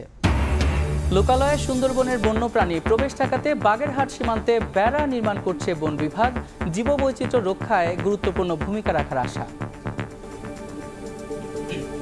সব ধরনের আবহাওয়া এবং পরিস্থিতিতেই দায়িত্ব পালন করেন মসজিদের ইমাম মুয়াজ্জিনরা, অথচ মসজিদ কমিটি এবং মুসল্লিদের অনুদানের সামান্য অর্থে হয় তাদের বেতন ভাতা। আবার অনেকেই নিয়মিত বেতনও পান না। আর্থিক সংকটে পরিবার নিয়ে অতি কষ্টে জীবনযাপন করছেন এসব মানুষ। খুলনা থেকে আব্দুল হালিমের ছবিতে তানজিম আহমেদের রিপোর্ট। তীব্র শীতে জুবুথুবু হয়ে ফজরের আজান দিতে মসজিদে যাচ্ছেন হাফিজুর রহমান। 10 বছর ধরে মসজিদের খেদমতে নিয়োজিত রয়েছেন তিনি। বর্তমানে বেতন পান 3,500 টাকা। 7 সদস্যের পরিবারে মাসের খরচ চলে না এই অর্থে। বিকল্প হিসেবে ভ্যানসাইকেলের গ্যারেজ দিতে হয়েছে তাকে। মোহাম্মদ আরজান আলী শেখ মুয়াজ্জিন হিসেবে কাজ করছেন 1.5 দশক ধরে। চলতি মাস থেকে বেতন 1000 টাকা বেড়ে 4,500 টাকা হয়েছে তার। মসজিদ থেকে 5,000 টাকা ও মাদ্রাসা থেকে 1,500 টাকা পান তরুণ মুয়াজ্জিন মোহাম্মদ বাহাউদ্দিন সাকিব। এই রোজগারে স্ত্রী ও 2 মাস বয়সী সন্তানকে নিয়ে হিমশিম অবস্থা তার। এই 3 জন মুয়াজ্জিনের গল্প খুলনার 3টি এলাকার। ভিন্ন ভিন্ন এলাকা আর ভিন্ন ভিন্ন মসজিদ হলেও জীবন তাদের একই সূত্রে গাথা। এলাকার মসজিদ কমিটি ও মুসল্লিদের দেওয়া সামান্য অনুদানে হয় তাদের বেতন ভাতা। আমরা যে পরিমাণ টাকা বাজারে নিয়ে 1 প্রকার বা 2 প্রকার তরকারি কিনতে আমাদের হিমশিম খেয়ে যাওয়া লাগে। মসজিদে অনেক কষ্ট আছে, তারপরেও আমরা দিনের কাজের জন্য নিজেদের সবসময়ের জন্য লেগে থাকার জন্য চেষ্টা করি। রোদ বৃষ্টি ঝড় সবসময় আসে, এইভাবেই চলে। এটা বেতন না, কোনো রকমে সংসার পরিচালনা করি। একই গল্প জেলার ইমামদেরও। বেতন মুয়াজ্জিনদের থেকে সামান্য বেশি। খুলনা অঞ্চলের অধিকাংশ মসজিদের ইমাম, মুয়াজ্জিন, খাদেমদের বেতন 1 বা 1,500 থেকে সর্বোচ্চ 10,000 টাকা। দ্রব্যমূল্যের ঊর্ধ্বগতির কারণে পরিবার নিয়ে অতি কষ্টে জীবনযাপন করছেন তারা। অনেকের মধ্যে অনেক কষ্ট আছে, তারপরে সকলেই দেখে যে দুনিয়ায় একটু কষ্ট করে যেতে পারলে ইনশাল্লাহ আল্লাহ আখিরাতে ভালো কিছু দেবে। ইমাম মুয়াজ্জিন তার যে জিন্দেগিটা, তার যে জীবনযাপন, তার যে পরিবার, এই পরিবারটা অসহায় অবস্থায় থাকে। বেতন খুব নগণ্য হলেও একমাত্র তাওয়াক্কুল করি আল্লাহর উপরে, আল্লাহ আমাদেরকে চালায়। হতভাগ্য যে আমরা ইমাম, মুয়াজ্জিন, খাদেম তাদেরকে আমরা মূল্যায়ন করি না। ইমাম মুয়াজ্জিনদের সুরক্ষায় সামাজিক ও রাষ্ট্রীয় উদ্যোগ নেওয়ার দাবি ইসলামী চিন্তাবিদদের। মসজিদের যে পক্ষ থেকে যে দায়িত্ব অর্পিত হয়েছে সেগুলো সঠিকভাবে আঞ্জাম দিতে পারে, তার জন্য তাদের প্রতি সকলের সদয় দৃষ্টি রাখা প্রয়োজন। ওলামায়ে কেরামের জন্য যে একটা ভাতার ব্যবস্থা করা, তাদের জন্য অর্থনৈতিকভাবে কীভাবে স্বাবলম্বী হতে পারে সেজন্য চিন্তা করাটা অত্যন্ত গুরুত্বপূর্ণ একটা বিষয়। আমার মনে হয় সদস্য সরকার এ বিষয়ে একটা খুব আমার মনে হয় আশুই একটা সুন্দর একটা ভালো সিদ্ধান্ত পাওয়া যেতে পারে। ইসলামিক ফাউন্ডেশনের তথ্য মতে খুলনা জেলায় প্রায় 4,500 ও বিভাগে 32,000 মসজিদ রয়েছে। একদিকে নামমাত্র বেতন ভাতা, অপরদিকে আজান বা নামাজে কিছুটা দেরি হলে অধৈর্য মুসল্লিদের কটূক্তি, অবহেলা সহ নানা বঞ্চনায়ও মসজিদের সাথে জুড়ে থাকা এসব মানুষ হাসি মুখে ডেকে চলেছেন আসসালাতু খায়রুম মিনান নাওম, ঘুমের চেয়ে নামাজ উত্তম। তানজিম আহমেদ, সময় সংবাদ, খুলনা। লোকালয়ে বন্য প্রাণীর প্রবেশ ঠেকাতে এবং বনে অনুপ্রবেশ বন্ধে পূর্ব সুন্দরবনের সীমান্ত এলাকায় বেড়া নির্মাণ চলছে। এর মধ্যে 15 কিলোমিটার এলাকা খুঁটি স্থাপনের কাজ শেষ হয়েছে। এতে স্বস্তিতে বন সংলগ্ন বাসিন্দারা। আর চলতি বছরের মধ্যে বেড়ার কাজ শেষ করার পাশাপাশি ভোলা ও খরমা নদী পুনর্খননের আশ্বাস বন বিভাগের। আলী আকবর টুটুলের পাঠানো তথ্য ও আমিনুল ইসলামের ছবি নিয়ে রিপোর্ট। বাগেরহাটের শরণখোলা ও মোরেলগঞ্জ উপজেলার সুন্দরবন সংলগ্ন ভোলা ও খরমা নদীর নাব্য কমে গেছে। এই কারণে সহজেই বন্যপ্রাণী জনপদে প্রবেশ করতে পারে। গত কয়েক বছরে হিংস্র বন্যপ্রাণীর আক্রমণে স্থানীয় অন্তত 20টি গ্রামের মানুষের পাশাপাশি হতাহত হয়েছে গবাদি পশুও। সংকট সমাধানে 2024 সালের আগস্টে ওই এলাকাগুলোতে নাইলনের বেড়া নির্মাণের কাজ শুরু করে বন বিভাগ। 25 কিলোমিটার দীর্ঘ এ বেড়ার 15 কিলোমিটারের খুঁটি স্থাপনের কাজ এর মধ্যে শেষ হয়েছে। এতে স্বস্তি ফিরতে শুরু করেছে বন সংলগ্ন বাসিন্দাদের। তবে ভরাট হয়ে যাওয়া ভোলা ও খরমা নদী পুনর্খননেরও দাবি তাদের। হরিণ আইসে আবার চলে যায়, কিন্তু বাঘ তো মাঝে মাঝে আক্রমণ করে। দিনে দেখলেই অনেক ভয় করে, কিন্তু রাতের বেলা দেখলে তো আরো ভয় করে। নাইলনের বেড়াটা যদি একটু শক্ত করে দেওয়া হয়, মানে আটকানো, তা একটু ভালো হবে। এখন যদি নদীতে খনন হয় তাহলে আরো মানে ঝুঁকিটা আমাদের কমে যাবে একদম। উপজেলা প্রশাসন বলছে বর্ষা মৌসুমের আগে বেড়ার নির্মাণ শেষ হলে জীববৈচিত্র্য রক্ষায় গুরুত্বপূর্ণ ভূমিকা পালন করবে। আর চলতি বছরের মধ্যে বেড়ার কাজ শেষ করার পাশাপাশি নদী দুটি পুনর্খননের আশ্বাস বন বিভাগের। কাজের যেটা অগ্রগতি সেটা চলছে, তবে আরেকটু জরুরি ভিত্তিতে দরকার হলে খুব দ্রুতই আশা করি আমরা এই ধরনের অ্যানিমেলি থেকে আমরা দূরে থাকতে পারবো। ভোলা নদী আসলে জলবায়ু পরিবর্তনের কারণে অনেকটাই ভরাট হয়ে গিয়েছে। সেটাও সুন্দরবন সুরক্ষা নামে যে প্রকল্প রয়েছে, সেই প্রকল্পের মাধ্যমে আমরা খনন করার পরিকল্পনা নিয়েছি। পূর্ব সুন্দরবন বন বিভাগের বাগেরহাটের চাঁদপাই ও শরণখোলা রেঞ্জ এলাকায় নাইলনের বেড়া নির্মাণে ব্যয় ধরা হয়েছে 1,87,75,000 টাকা। সময় সংবাদ, বাগেরহাট। বেনাপোল বন্দর দিয়ে আমদানি কমলেও গত 6 মাসে রাজস্ব আহরণ বেড়েছে 16% বেশি। কাস্টমস কর্মকর্তারা বলছেন বাণিজ্য সহজীকরণের সুফল মিলছে। রাজস্ব বাড়াতে কার্গো ভেহিকল টার্মিনাল বড় ভূমিকা রাখতে পারে বলে Bharat Bangladesh LAN port chamber commerce মনে করছেন। আর দ্রুত পণ্য খালাসের পথে জটিলতা দূর করা হলে রাজস্ব আরও বাড়বে বলে দাবি ব্যবসায়ীদের। বেনাপোল প্রতিনিধি আজিজুল হকের তথ্য ও শাওন হোসেনের ছবিতে রিপোর্ট। রাজস্ব আহরণের দিক দিয়ে চট্টগ্রাম সমুদ্র বন্দরের পরেই অবস্থান বেনাপোল স্থলবন্দরের। চলতি অর্থবছর জাতীয় রাজস্ব board NBR Benapole customs house থেকে 6,705 কোটি টাকা রাজস্ব আহরণের লক্ষ্যমাত্রা দিয়েছে। গত অর্থবছর যা ছিল 5,948 কোটি টাকা। লক্ষ্যমাত্রা অর্জনের পথে গেল ডিসেম্বর পর্যন্ত 6 মাসে রাজস্ব আহরণ হয়েছে 3,225 কোটি টাকা, যা গত বছরের একই সময়ের চেয়ে 16.03% বেশি। যদিও কাস্টমসের হিসাব বছর ব্যবধানে হিলি স্থলবন্দর দিয়ে পণ্য আমদানি কমেছে 6%। পণ্যবাহী ট্রাকগুলো সুন্দরভাবে অতি দ্রুত খালাস হওয়ার জন্য আমাদের শ্রমিকরা আন্তরিকভাবে কাজ করে যাচ্ছে। দ্রুত পণ্য খালাসের জটিলতা রয়েছে, এগুলো নিরসন করতে পারলে বেনাপোল বন্দর দিয়ে আমদানি রপ্তানি বাড়বে। রাজনৈতিক পট পরিবর্তনের পরও রাজস্ব আয়ের এমন প্রবৃদ্ধি অর্জনে সম্প্রতি বেনাপোল বন্দরের শূন্য রেখায় 41 একর জমিতে চালু করা কার্গো ভেহিকল টার্মিনাল বড় ভূমিকা রেখেছে বলে যুক্তি ভারত বাংলাদেশ ল্যান্ডপোর্ট চেম্বার কমার্সের। রিসেন্টলি আমাদের যে হারে এক্সপোর্ট বাড়ছে, প্রতিটা এক্সপোর্টের গাড়ি 3 দিন দাঁড়িয়ে থাকতো বাংলাদেশ সাইডে, তাতে 3 দুগুণে 6,000 টাকা ড্যামারেজ দিতে হতো। আগে গাড়ি ঢুকতে যে বাধার সম্মুখীন হতো, ফ্রিকোয়েন্টলি গাড়ি ঢুকতে পারতো না, একটা লেনদেন তো সম্ভব ছিল না, এই জন্য একাধিক লেনদেন ঢুকবে। রাজস্ব আহরণ বাড়াতে বাণিজ্য সহজীকরণে মনোযোগ বাড়ানোর কথা জানান সংশ্লিষ্ট কর্মকর্তারা। ডিসেম্বর পর্যন্ত করে রেখে আমাদের ইম্পোর্ট কিন্তু আমাদের 6% নেগেটিভ। এর সত্ত্বেও আপনাদের সকলের প্রচেষ্টায় এবং আন্তরিকতায় আমাদের রেভিনিউ গ্রোথ হলো 16.03। বন্দরের আওতাধীন আরও কিছু প্রকল্প রয়েছে যেগুলো শেষ হলে সামনের দিনগুলোতে রাজস্ব আয় আরও বৃদ্ধি পাবে। গত অর্থবছরের লক্ষ্যমাত্রার চেয়ে 216 কোটি টাকা বেশি রাজস্ব আহরণ করেছিল বেনাপোল কাস্টমস হাউস। সময় সংবাদ, বেনাপোল। সম্পূরক শুল্ক বৃদ্ধির প্রতিবাদে বেনাপোল বন্দর দিয়ে ফল আমদানি বন্ধ রেখেছে Bangladesh fresh fruits imports association. গত 9 জানুয়ারি ফল আমদানিতে সম্পূরক শুল্ক 20% থেকে বাড়িয়ে 30% করে এনবিআর। এতে কেজিতে শুল্ক কর 15 টাকা বেড়ে দাঁড়িয়েছে 116 টাকা। বিভিন্ন ধরনের ফল কেজিতে বেড়েছে 30 থেকে 40 টাকা। এই অবস্থায় বাজার স্থিতিশীল রাখতে বর্ধিত সম্পূরক শুল্ক প্রত্যাহারের দাবিতে মঙ্গল ও বুধবার ফল আমদানি বন্ধ রাখার সিদ্ধান্ত নিয়েছেন ব্যবসায়ীরা। এর প্রভাব পড়ছে বাজারে।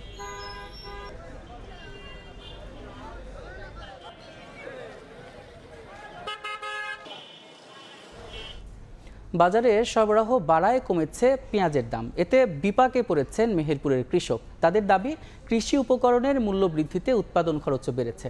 চলতি বাজার মূল্যে পেঁয়াজ বিক্রি করলে লোকসানের শঙ্কা তাদের। পাশাপাশি ভারত থেকে পেঁয়াজ আমদানির বন্ধেরও দাবি তাদের। তবে কৃষকদের দাবির প্রেক্ষিতে ব্যবস্থা নেওয়ার আশ্বাস কৃষি বিভাগের। বেন ইয়ামিনের রিপোর্ট। বিস্তীর্ণ অঞ্চল জুড়ে চলছে রূপসাগর জাতের পেঁয়াজ চাষ। চারা বড় হওয়ায় পরিচর্যায় ব্যস্ত কৃষক, আবার অনেকে আগাম চাষ করায় এরই মধ্যে বাজারজাত করেছেন। ভরা মৌসুমে বাজারে সরবরাহ বাড়ায় কমেছে পেঁয়াজের দাম। তবে এতে বিপাকে পড়েছে মেহেরপুরের কৃষক। তাদের দাবি, এবছর কৃষি উপকরণের মূল্য বৃদ্ধিতে উৎপাদন খরচও বেড়েছে। চলতি বাজারের মূল্যে পেঁয়াজ বিক্রি করলে লোকসানের আশঙ্কা তাদের। পাশাপাশি ভারত থেকে এ মৌসুমে পেঁয়াজ আমদানি বন্ধ করারও দাবি তাদের। ঋণ করে পেঁয়াজ করছি, সারের দোকানে বাকি করছি, সেই সব দিনা আমরা কিভাবে দেবো যাতে পেঁয়াজের দাম না থাকে। সার প্রত্যেক বস্তাতে 200-300 টাকা দাম বেড়ে গেছে। সরকারি ভর্তুকি যে সার, সে সারগুলো আমরা পাইনি। লাভের কথা তো দূরে থাক, ঘরে থেকে টাকা দেওয়ার লাগবে। 70,000-80,000 টাকা খরচ বিঘেতে। আপনার পেঁয়াজ বেচেছি 50,000, 60,000, কারোর হয়েছে 55,000, এইভাবে টাকা আসছে। আমরা তো সব শেষ। ভারত থেকে আসলে আমাদের হয়তো দাম হবে না, দাম পাই আমরা। এই মৌসুমে যদি সরকার এখন আবার পেঁয়াজ আমদানি করে তাহলে আমরা অনেক লসের মুখে পড়ব, আমাদের খরচটাই উঠবে না। কৃষি বিভাগ বলছে, পেঁয়াজের আমদানি বন্ধ, কোল্ড স্টোরেজ নির্মাণ সহ কৃষকের সব দাবি পূরণে চেষ্টা চলছে। ভরা মৌসুমে যেন পেঁয়াজ আমদানি না হয়, এই বিষয়ে আমাদের দপ্তর থেকে আমরা হেড অফিসকে জানাবো, হেড অফিস মন্ত্রণালয়কে জানাবে, যে যাতে এখানে একটা কোল্ড স্টোরেজ করা হয়।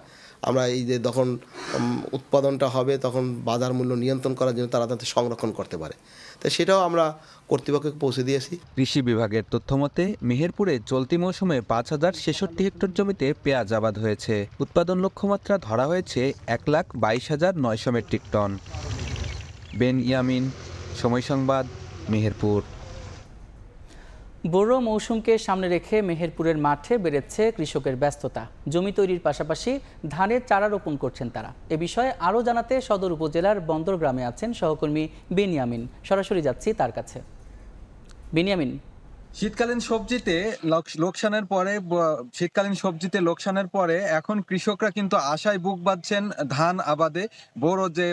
বোরো মৌসুমে ধান আবাদে বড় বীজতলাগুলো থেকে কিন্তু এখন কৃষকরা ইতিমধ্যে তারা চারা তৈরি করেছেন এবং সেখান থেকে যে তাদের ধান লাগানোর যে জমি আছে সেই জমিতে কিন্তু তারা ধান রোপণ করার জন্য এই সকল বীজতলা থেকে তারা কিন্তু এখন বিভিন্ন যাদের নিজেদের জমিগুলোতে নিয়ে যাচ্ছে। এখন যে অবস্থা দেখা যাচ্ছে, আসলে কৃষকরা ধান আবাদে মনোনিবেশ করার ফলে তারা আশায় বুক বাঁধছেন এবং এই যে এবার যে শীত মৌসুম, বড় যে বীজতলাগুলো রয়েছে, বিগত বছরগুলোতে আমরা দেখেছি যে বড় বীজতলাগুলোতে কোল্ড ইনজুরি রোগে কিন্তু আক্রান্ত হয়েছিল। এবছর আবহাওয়া সেই পর্যায়ে না যাওয়ার কারণে কিন্তু কৃষকরা যে বীজতলা তৈরি করেছিল সেগুলোতে এখনো কোনো ধরনের কোল্ড ইনজুরির রোগে আক্রান্ত হতে আমরা দেখিনি। তো কৃষকরা এখন মূলত যে 89, 72, 74 এই সকল জাতের যে বীজতলাগুলো তৈরি করেছে এবং ব্রি ধান 102, 105 এবং 108 এই জাতের ধানগুলোতে হচ্ছে তারা আবাদে যাচ্ছে। সেক্ষেত্রে উচ্চ ফলনশীল এই সকল জাতগুলোতে প্রতি হেক্টরে প্রায় 8.5 থেকে 10.5 মেট্রিক টন পর্যন্ত উৎপাদন হয় বলে এখানে কৃষি বিভাগরা আমাদের জানিয়েছেন। কৃষি বিভাগের পক্ষ থেকে যেটা বলা হচ্ছে যে তাদের কিন্তু 19,427 হেক্টর জমিতে যে ধানের লক্ষ্যমাত্রা ছিল সেটি প্রায় পূরণ হতে চলেছে। গত বছর 100 হেক্টর জমিতে কম ছিল, 19,327 হেক্টর জমিতে। এবার কিন্তু লক্ষ্যমাত্রা 100 হেক্টর বেশি জমিতে ধরা হয়েছে। তো আমরা যদি বলি যে কৃষকরা কিন্তু এখন অনেক বেশি কৃষকরা চেষ্টা করছেন যে তারা তাদের যে জমিতে যে ধানগুলো রয়েছে সে ধানগুলোতে যেন তারা ভালো আবাদ করতে পারে, আবাদগুলো যেন ভালোভাবে করতে পারে। তো এই ছিল আসলে মেহেরপুরে যে কৃষকরা ধান লাগাচ্ছেন তার শেষ মুহূর্তের প্রস্তুতি আর কি। সরাসরি যুক্ত ছিলাম মেহেরপুরে। বসন্ত বরণ, বিশ্ব ভালোবাসা দিবস ও আন্তর্জাতিক মাতৃভাষা দিবসকে সামনে রেখে দেশে বেড়ে যায় ফুলের চাহিদা। সেই চাহিদার একটি বড় অংশের যোগান আসে যশোরের গদখালি থেকে। ফুল বেচাকেনার সবশেষ খবর জানাতে গদখালি বাজারে আছেন সহকর্মী জুয়েল মৃধা। সরাসরি যাচ্ছি তার কাছে। জুয়েল, এই সাত সকালে যশোরের গদখালির যে ফুলের বাজার সেটি কিন্তু বেশ জমজমাট, প্রচুর পরিমাণে ক্রেতা বিক্রেতাদের উপস্থিতি লক্ষ্য করা যাচ্ছে এবং সামনে কিন্তু বসন্ত দিবস এবং ভালোবাসা দিবস রয়েছে। এই যে দিবসকে ঘিরে মূলত ফুলের ব্যবসাটি জমজমাট হয় এবং ফুলের দাম বাড়তে থাকে। ইতিমধ্যে ফুলের দাম বাড়তে শুরু করেছে। আমরা কথা বলেছি এখানকার চাষি এবং ব্যবসায়ীদের সাথে, তারা আমাদের জানিয়েছেন 2-3 দিন ধরেই কিন্তু ফুলের দাম ঊর্ধ্বমুখী। প্রতিদিনই ফুলের দাম 1 থেকে 2 টাকা করে বাড়ছে।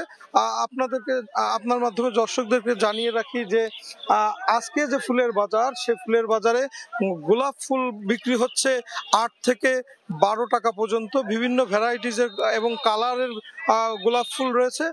প্রকার কালার ভেদে এই মূল্যটা কম বেশি রয়েছে এবং এর সাথে রয়েছে জারবেরা ফুল। এই জারবেরা ফুলটি এখন বিক্রি হচ্ছে 6 থেকে 8 টাকা প্রতি পিস। এর বাইরে রয়েছে গ্ল্যাডিওলাস এবং ভুট্টা বা রজনীগন্ধা। এই ফুলের দামটা কিছুটা কম। চাষিরা আমাদেরকে জানিয়েছেন যে ভুট্টা বা রজনীগন্ধা এইটি 1.5 টাকা থেকে 2 টাকার মধ্যে বিক্রি হচ্ছে এবং গ্ল্যাডিওলাস ফুলটি বিভিন্ন কালারের হয়, ফলে এই ফুলটি কিন্তু 3 থেকে 6 টাকার ভিতরে বিক্রি হচ্ছে। কালার ভেদে এই ফুলগুলো বিক্রি হচ্ছে। এর বাইরে চন্দ্রমল্লিকা ফুল রয়েছে, সে চন্দ্রমল্লিকা ফুল বিক্রি হচ্ছে 2.5 টাকা 3 টাকা দরে। গাঁদা ফুল বিক্রি হচ্ছে প্রায় 500 টাকা 1000 দরে। এই গাঁদা ফুলটি কিন্তু দাম আর কিছুদিন পরে বাড়বে, যেহেতু সামনে আন্তর্জাতিক মাতৃভাষা দিবস রয়েছে। আন্তর্জাতিক মাতৃভাষা দিবসে কিন্তু গাঁদা ফুলের একটা বিপুল পরিমাণ চাহিদা থাকে এবং সেই চাহিদার কারণে কিন্তু এই ফুলের দাম বৃদ্ধি পায় এবং প্রতি হাজার তখন 12 থেকে 1600 টাকা দরে বিক্রি হয়। এখন যেটা বিষয় যে গোলাপ ফুল, যেটা এই গোলাপ ফুলটার এখন মার্কেটটা দিন দিন চড়া হচ্ছে। মূলত ভালোবাসা দিবস এবং যে বসন্ত দিবস রয়েছে, এই সময় তরুণ তরুণীদের মাঝে কিন্তু গোলাপ ফুলের একটি বাড়তি চাহিদা থাকে। সেই কারণেই এই ফুলটির দাম বাড়তে থাকে এবং চাষিরা আমাদেরকে জানিয়েছেন যে 11-12 তারিখে এই ফুলটির দাম কমসে কম 15-16 টাকা দরে বিক্রি হবে এবং তারা এইবার যে ভালো দাম, সারা বছরই ভালো দাম পেয়েছেন এবং তারা আশা করছেন যে তারা লাভবান হতে পারবেন। যশোর থেকে আমার কাছে এই ছিল সর্বশেষ। ফুলের বাজারের খবরাখবর জানছিলাম যশোরের গদখালি থেকে। জাহাঙ্গীরনগর বিশ্ববিদ্যালয়ে পোষ্য কোটা বাতিলের ঘোষণায় আনন্দিত শিক্ষার্থীরা, তবে নতুন করে প্রশাসনিক সুবিধা দেওয়ার বিষয় নিয়ে সংশয় তারা। এমন সিদ্ধান্তে শিক্ষকদের অনেকে একমত হলেও কর্মকর্তা কর্মচারীরা প্রতিবাদে কর্মবিরতি পালন করছেন। মনির হোসেনের তোলা ছবি এবং মোজাফর হোসেন জয়ের তথ্য নিয়ে রিপোর্ট। পোষ্য কোটা বাতিলের দাবিতে জাহাঙ্গীরনগর বিশ্ববিদ্যালয়ে গত 2 ফেব্রুয়ারি থেকে আন্দোলন করে আসছিলেন শিক্ষার্থীরা। অবশেষে সফলতা পেলেন তারা। মঙ্গলবার বিশ্ববিদ্যালয়ের কর্মকর্তা কর্মচারীরা বিরোধিতা করে আন্দোলন করলে শিক্ষার্থীদের সঙ্গে মুখোমুখি অবস্থান সৃষ্টি হয়। গভীর রাত পর্যন্ত নতুন প্রশাসনিক ভবনে সভা শেষে পোষ্য কোটা বাতিলের ঘোষণা দেন উপাচার্য অধ্যাপক ডক্টর কামরুল আহসান। এ সময় শিক্ষক, কর্মকর্তা ও কর্মচারীদের প্রশাসনিক সুবিধা দেওয়ার বিষয়টিও ঘোষণায় উল্লেখ করেন তিনি। বিশ্ববিদ্যালয়ের কেন্দ্রীয় ভর্তি পরীক্ষা কমিটির জরুরি সভায় পোষ্য কোটায় ভর্তি বাতিল করেছে। এদিকে গভীর রাতে পোষ্য কোটা বাতিলের ঘোষণার পর শিক্ষক, কর্মকর্তা কর্মচারীদের জন্য যে প্রশাসনিক সুবিধার কথা জানানো হয় সে বিষয়ে স্পষ্ট করতে দ্রুত প্রজ্ঞাপনের দাবি জানান তারা। প্রশাসনিক সুবিধা বলতে কি বোঝাচ্ছে, এইটার আন্ডারে কি কি থাকবে বা কি কি সুবিধা তারা পাবেন, সেই বিষয়গুলো আসলে শিক্ষার্থীদের সামনে দ্রুত স্পষ্ট করা উচিত, প্রজ্ঞাপন জারি করা উচিত। এদিকে পোষ্য কোটা বাতিলের সিদ্ধান্তে শিক্ষকদের অনেকে একমত হলেও কর্মকর্তা কর্মচারীরা কর্মবিরতি পালন করছেন। শিক্ষক এবং কর্মচারী তাদের জন্য যেন বিভিন্ন সুযোগ সুবিধাটা দেয়া যায়, সেটা যেন অতি দ্রুত বাস্তবায়ন করেন। এইটা বাস্তবায়ন করলেই তাহলে দেখা যাবে তাদের যে মনোক্ষুণ্ণতা আছে এই প্রশ্ন নিয়ে সেটা লাঘব হবে। দীর্ঘ 3 যুগ ধরে জাহাঙ্গীরনগর বিশ্ববিদ্যালয়ে ভর্তির ক্ষেত্রে কর্মকর্তা কর্মচারীদের সন্তানদের জন্য পোষ্য কোটা ছিল। সময় সংবাদ, সাভার। চট্টগ্রাম কেন্দ্রীয় কারাগারে থাকা সাবেক গৃহায়ন ও গণপূর্ত মন্ত্রী ইঞ্জিনিয়ার মোশাররফ হোসেনকে চট্টগ্রাম মেডিকেল কলেজ হাসপাতালে নিয়ে আসা হয়েছে। বুধবার কড়া নিরাপত্তার ব্যবস্থার মাধ্যমে তাকে হাসপাতালে আনা হয়। নিয়মিত চেকআপের জন্য তাকে হাসপাতালে নেওয়া হয়েছে বলে জানান কারাগারের senior jail super Mohammad Iqbal Hossain. তবে পরিবারের সদস্যরা বলছেন, চট্টগ্রাম মেডিকেল কলেজ হাসপাতালে চিকিৎসকের পরামর্শ নেওয়ার পর উন্নত চিকিৎসার জন্য তাকে ঢাকায় নেওয়া হবে। গত 27 অক্টোবর ঢাকার বসুন্ধরা আবাসিক এলাকা থেকে আওয়ামী লীগ সরকারের সাবেক সংসদ সদস্য ইঞ্জিনিয়ার মোশাররফ হোসেনকে গ্রেফতার করে গোয়েন্দা পুলিশ।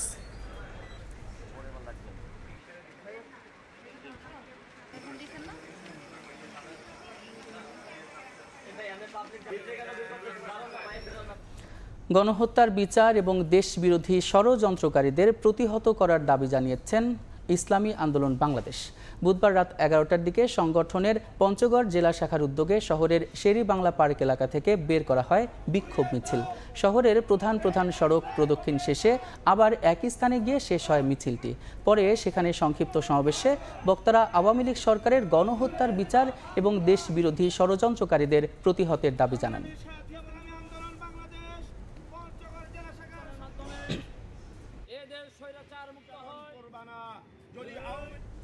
13 বছর আগে বিএনপির চলো চলো ঢাকা চলো কর্মসূচি থেকে গুম হয়েছিলেন চট্টগ্রামের ফটিকছড়ি উপজেলার বিএনপি নেতা লিলাং ইউপি সাবেক চেয়ারম্যান শহীদুল আলম সিরাজ। নিখোঁজ চেয়ারম্যানের সন্ধানের দাবিতে চট্টগ্রাম প্রেস ক্লাবের সামনে মানববন্ধন করা হয়েছে। দৈনিক বণিক বার্তার ফটো জার্নালিস্ট আজিম আননের বাবা তিনি। বুধবার বিকেলে আজিম আননের সহকর্মীবৃন্দ এই মানববন্ধনের আয়োজন করে। এ সময় বক্তারা বলেন, 2012 সালের 6 মার্চ ঢাকার বিএনপি অনুষ্ঠানে যাওয়ার পথে নিখোঁজ হয়েছিলেন তিনি। 13 বছর ধরে নিখোঁজ চেয়ারম্যান শহীদুল আলম সিরাজ তিনি বেঁচে আছেন কিনা সেই বিষয়টিও কেউ জানেন না। অবিলম্বে সিরাজ চেয়ারম্যানের সন্ধান দেওয়ার দাবি জানানো হয়েছে মানববন্ধন থেকে। এ সময় চট্টগ্রাম প্রেস ক্লাব, মেট্রোপলিটন সাংবাদিক ইউনিয়ন, বিএনপি নেতা কর্মীরা উপস্থিত ছিলেন।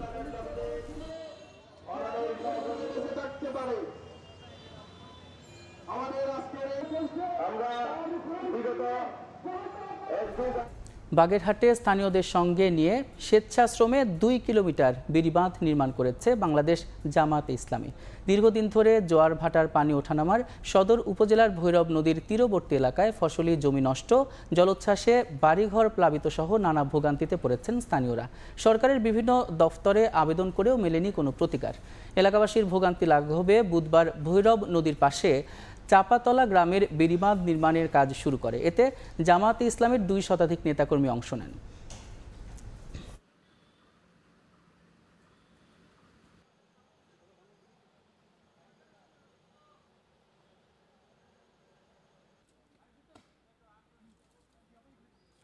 দীর্ঘ প্রতীক্ষার পর ফরিদপুরের 3টি উপজেলার পাশ দিয়ে বয়ে যাওয়া মধুমতি পাড়ে শুরু হয়েছে তীর রক্ষা বাঁধের কাজ। দীর্ঘদিন ধরে নদী ভাঙনে জেলার মধুখালী, বোয়ালমারী ও আলফাডাঙ্গা উপজেলায় নদী পাড়ের বাসিন্দারা শিক্ষা প্রতিষ্ঠান, মসজিদ সহ বসত বাড়ি হারিয়েছেন।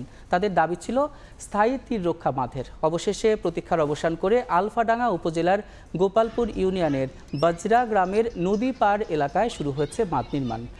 ডেকু দিয়ে পাড় কেটে পাশের ব্লক তৈরি করে মাটি ফেলা হতে তীরে, তাই উচ্ছ্বসিত মধুমতি পাড়ের বাসিন্দারা। 481 কোটি টাকা ব্যয়ে 7.5 কিলোমিটার তীর রক্ষা বাঁধ প্রকল্পটি বাস্তবায়ন করেছে পানি উন্নয়ন বোর্ড।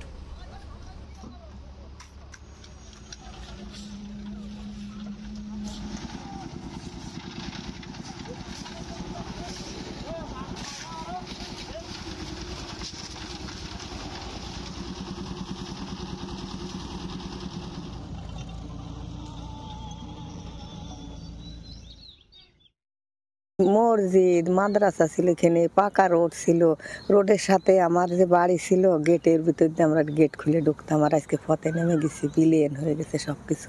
যদি সম্পূর্ণ ভালো মতন হয় তাহলে পরে আমরা একটু আশাবাদী আছি যে আমরা যেভাবে আছি থাকতে পারবো। আমরা খুশি মানে ছেলে মেয়ে নিয়ে যাতে আমরা বাসাটা টিকে থাকতে পারি। বর্তমানে কাজ চলমান আছে এবং আশা করতেছি এটা প্রকল্পটি হচ্ছে আমরা জুন 26 নাগাদ শেষ করতে পারবো এবং এই প্রকল্প বাস্তবায়নের ফলে এই অঞ্চলের প্রায় 7.5 কিলোমিটার হচ্ছে নদী ভাঙন থেকে রক্ষা পাবে।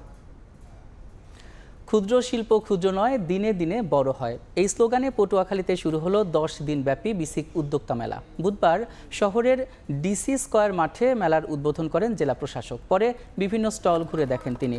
মেলার গাড়ি, লুঙ্গি, গামছা, পাটের বিভিন্ন পণ্য ছাড়াও হস্ত ও কুটির শিল্পের 10টি স্টল রয়েছে। প্রতিদিন সকাল 10টা থেকে রাত 8টা পর্যন্ত সর্বসাধারণের জন্য খোলা থাকছে মেলা প্রাঙ্গণ।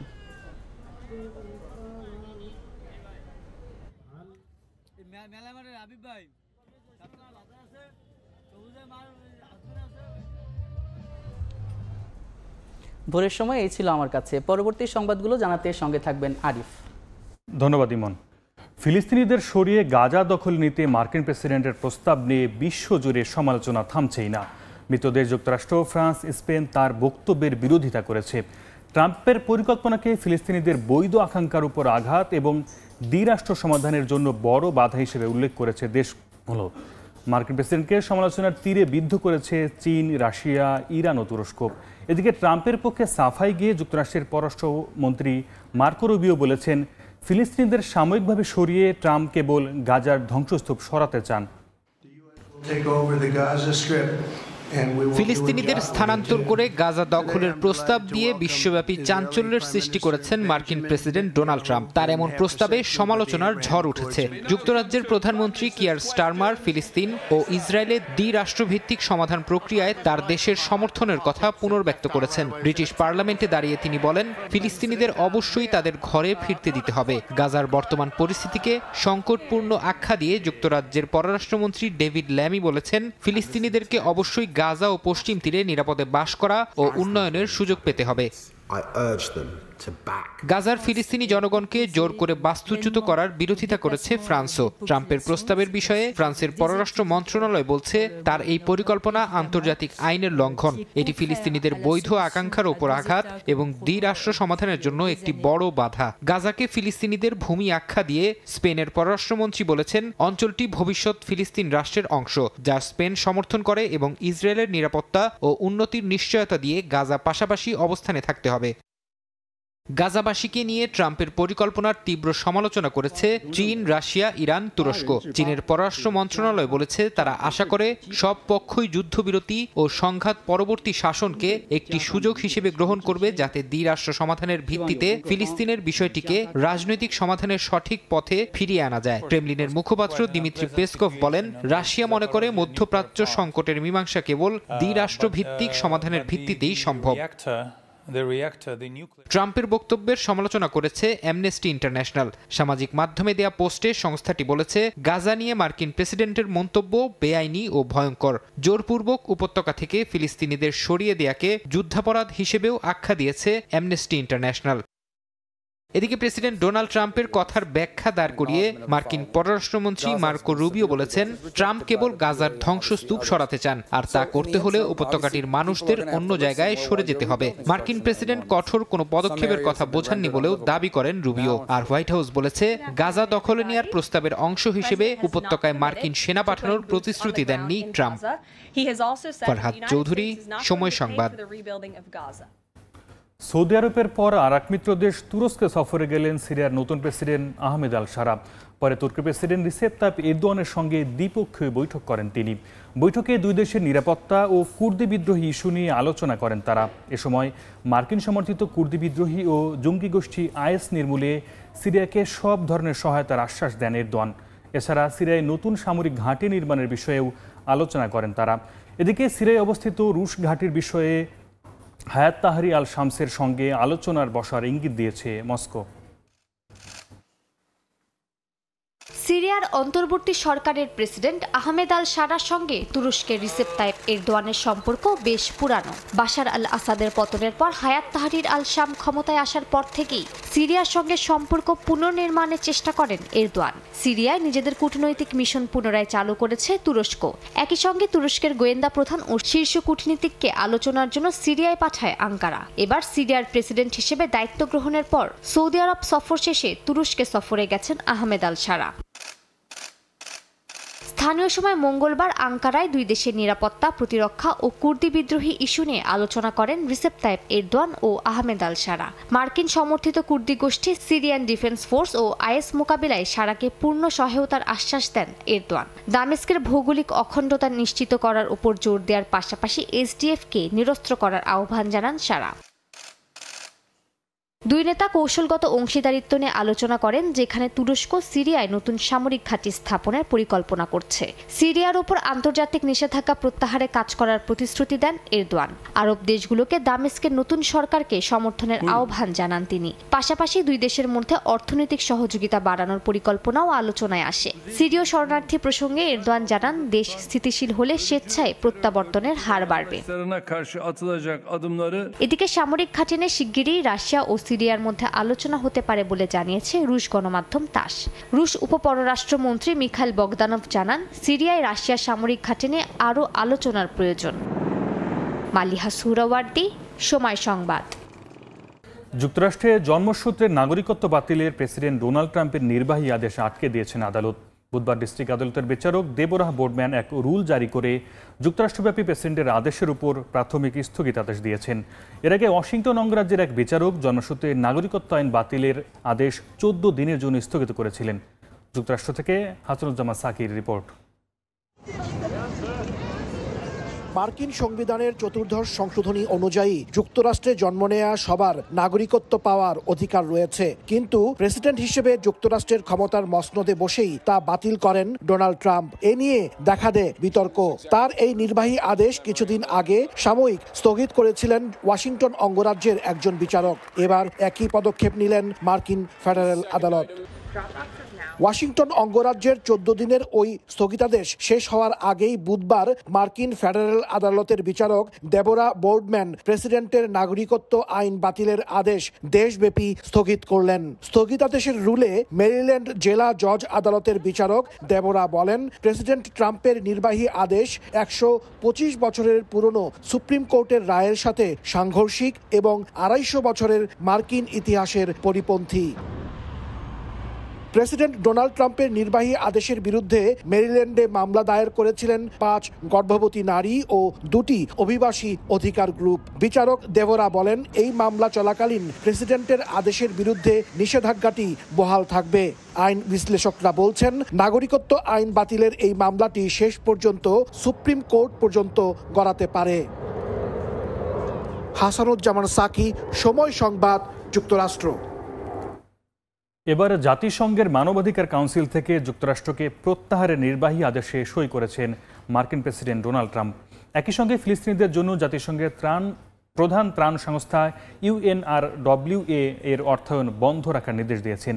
এদিকে ট্রাম্পের শুল্ক আরোপ স্থগিতের পর অভিবাসীদের ঢল ঠেকাতে সীমান্তে সেনা মোতায়েন করেছে মেক্সিকো। দ্বিতীয় মেয়াদে ক্ষমতায় এসেই একের পর এক আন্তর্জাতিক সংস্থা থেকে যুক্তরাষ্ট্রকে প্রত্যাহার করে নিচ্ছেন মার্কিন প্রেসিডেন্ট ডোনাল্ড ট্রাম্প। মঙ্গলবার জাতিসংঘের মানবাধিকার কাউন্সিল UNHRC সহ বেশ কয়েকটি সংস্থা থেকে যুক্তরাষ্ট্রের নাম প্রত্যাহার করে নিতে নির্বাহী আদেশে স্বাক্ষর করেন। প্রথম মেয়াদেও ট্রাম্প সংস্থাটিকে ইসরায়েল বিরোধী বলে অভিযোগ করে সংস্কারের দাবি জানিয়েছিলেন। ট্রাম্প UNHRCর সঙ্গে সম্পর্ক ছিন্নের পাশাপাশি ফিলিস্তিনিদের জন্য জাতিসংঘের প্রধান ত্রাণ সংস্থা UNRWA এর অর্থায়ন বন্ধ রাখারও নির্দেশ দিয়েছেন। এর আগের মেয়াদেও একই পদক্ষেপ নিয়েছিলেন ট্রাম্প। দীর্ঘদিন ধরে UNRWA কে ইসরায়েল বিরোধী সংস্থা হিসেবে সমালোচনা করে আসছিলেন নেতানিয়াহু। ধারণা করা হচ্ছে তেল আবিবের চাপেই এর সিদ্ধান্ত নিয়েছেন ট্রাম্প। জাতিসংঘের শিক্ষা, বিজ্ঞান ও সাংস্কৃতিক সংস্থা ইউনেস্কোর সঙ্গে যুক্তরাষ্ট্রের সম্পর্ক পর্যালোচনা করা হবে বলেও জানিয়েছে ট্রাম্প প্রশাসন। ইউনেস্কো ইসরায়েল ও ফিলিস্তিন ইস্যুতে বেশ কয়েকবার বিতর্কের সম্মুখীন হয়। এদিকে মেক্সিকোর প্রেসিডেন্ট ক্লাউডিয়া শেইনবাউম যুক্তরাষ্ট্রের সঙ্গে সহযোগিতা বাড়াতে সীমান্তে 10,000 ন্যাশনাল গার্ড সদস্য মোতায়েন করেছেন। এই পদক্ষেপের লক্ষ্য হল ফ্যান্টানিল সহ মাদক পাচার প্রতিরোধ করা। নিরাপত্তা জোরদারে এরই মধ্যে 18টি সীমান্ত শহরে সেনা মোতায়েন করা হয়েছে। ট্রাম্পের কানাডা ও মেক্সিকোর ওপর প্রস্তাবিত 25% শুল্ক আরোপের সিদ্ধান্ত 1 মাসের জন্য স্থগিত করার পরই সেনা মোতায়েন করা হলো। যুক্তরাষ্ট্রে চীন এবং হংকং থেকে পোস্টাল পরিষেবা বাতিল করেছে ওয়াশিংটন। চীন থেকে যুক্তরাষ্ট্রে আমদানি করা সকল পণ্যের ওপর অতিরিক্ত 10% শুল্ক আরোপের পর এই খবর সামনে এলো। রাইসা জান্নাত, সময় সংবাদ। অর্থের বিনিময়ে সব কর্মীকে চাকরি ছাড়ার প্রস্তাব দিয়েছে যুক্তরাষ্ট্রের কেন্দ্রীয় গোয়েন্দা সংস্থা CIA। মঙ্গলবার সংস্থাটির এক মুখপাত্র জানায়, CIA এর নতুন পরিচালক জন র্যাডক্লিফের লক্ষ্য ও উদ্দেশ্যের সঙ্গে সামঞ্জস্য রাখতে এই পদক্ষেপ নেওয়া হয়েছে। তবে মার্কিন গণমাধ্যমের প্রতিবেদন অনুযায়ী দেশটির প্রেসিডেন্ট ডোনাল্ড ট্রাম্পের পছন্দসই ব্যক্তিদের পদে বসানোর জন্যই দেওয়া হয়েছে এই প্রস্তাব।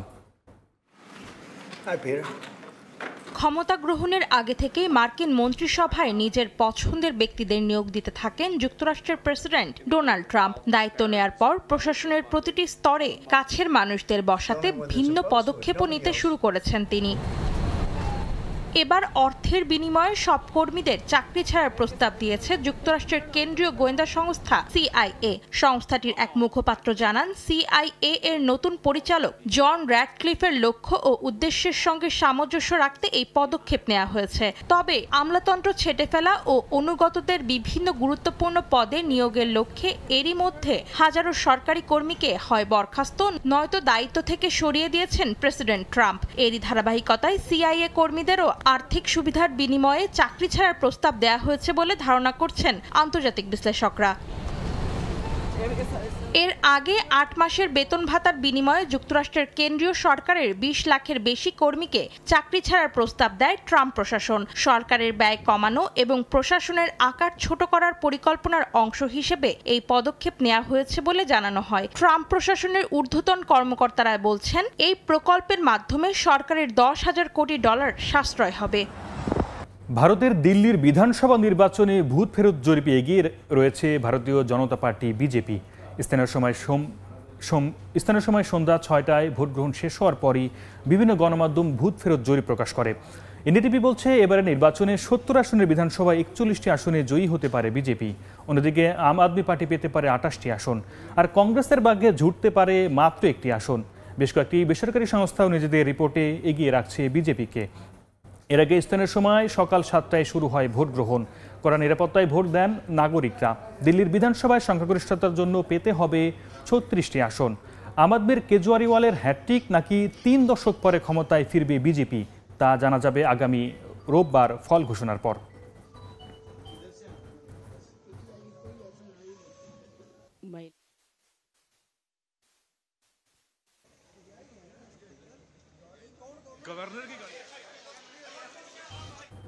যুক্তরাষ্ট্র থেকে সামরিক বিমানে দেশে ফিরেছে নথিপত্রহীন ভারতীয় অভিবাসীরা। স্থানীয় সময় বুধবার দুপুরে পাঞ্জাবের অমৃতসর আন্তর্জাতিক বিমানবন্দরে অবতরণ করে বিমানটি। বিমানবন্দরে যে কোনো অপ্রীতিকর ঘটনা এড়াতে পাঞ্জাব পুলিশকে আগে থেকে সতর্ক করেছিল প্রশাসন। ফলে বিমানবন্দরে ছিল যথেষ্ট পুলিশি নিরাপত্তা। যাত্রীদের প্রত্যেককে নিজ রাজ্যে যাওয়ার ব্যবস্থা করা হয় প্রশাসনের পক্ষ থেকে। তবে কতজন অবৈধ অভিবাসীকে ফেরত পাঠানো হয়েছে এ নিয়ে ভিন্ন ভিন্ন তথ্য রয়েছে গণমাধ্যমে। পাঞ্জাবের সংবাদপত্র দ্য ট্রিবিউন ও NDTVর সংখ্যাটি 205 জানালেও দ্য ইন্ডিয়ান এক্সপ্রেসের প্রতিবেদনে বলা হয়েছে এই সংখ্যা 116।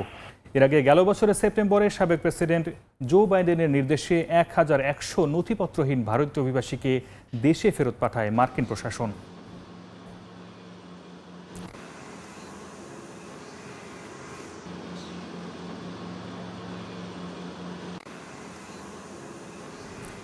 জার্মানি ডুইসেলডর্ফে শুরু হয়েছে 11তম এশিয়ার আন্তর্জাতিক তৈরি পোশাক শিল্প মেলা এশিয়া অ্যাপারেক্স এক্সপো 2025।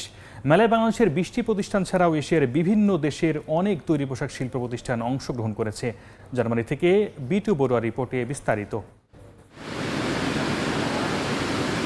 জার্মানির নর্ডরাইন-ওয়েস্টফালেন অঙ্গরাজ্যের রাজধানী ডুইসেলডর্ফে বুধবার শুরু হয়েছে বাংলাদেশ ও এশিয়ার বিভিন্ন দেশের তৈরি পোশাক শিল্প নিয়ে আন্তর্জাতিক মেলা এশিয়া অ্যাপারেল এক্সপো 2025। 3 দিনব্যাপী এই মেলায় বাংলাদেশের কমপক্ষে 20টি পোশাক শিল্প প্রতিষ্ঠান অংশ নিচ্ছে। এছাড়াও আছে ভিয়েতনাম, কম্বোডিয়া, ভারত, চীন, হংকং, পাকিস্তান ও নেপালের মতো দেশের পোশাক শিল্প প্রতিষ্ঠানের তৈরি বাহারি ডিজাইনের নিট ও ওভেন পণ্য।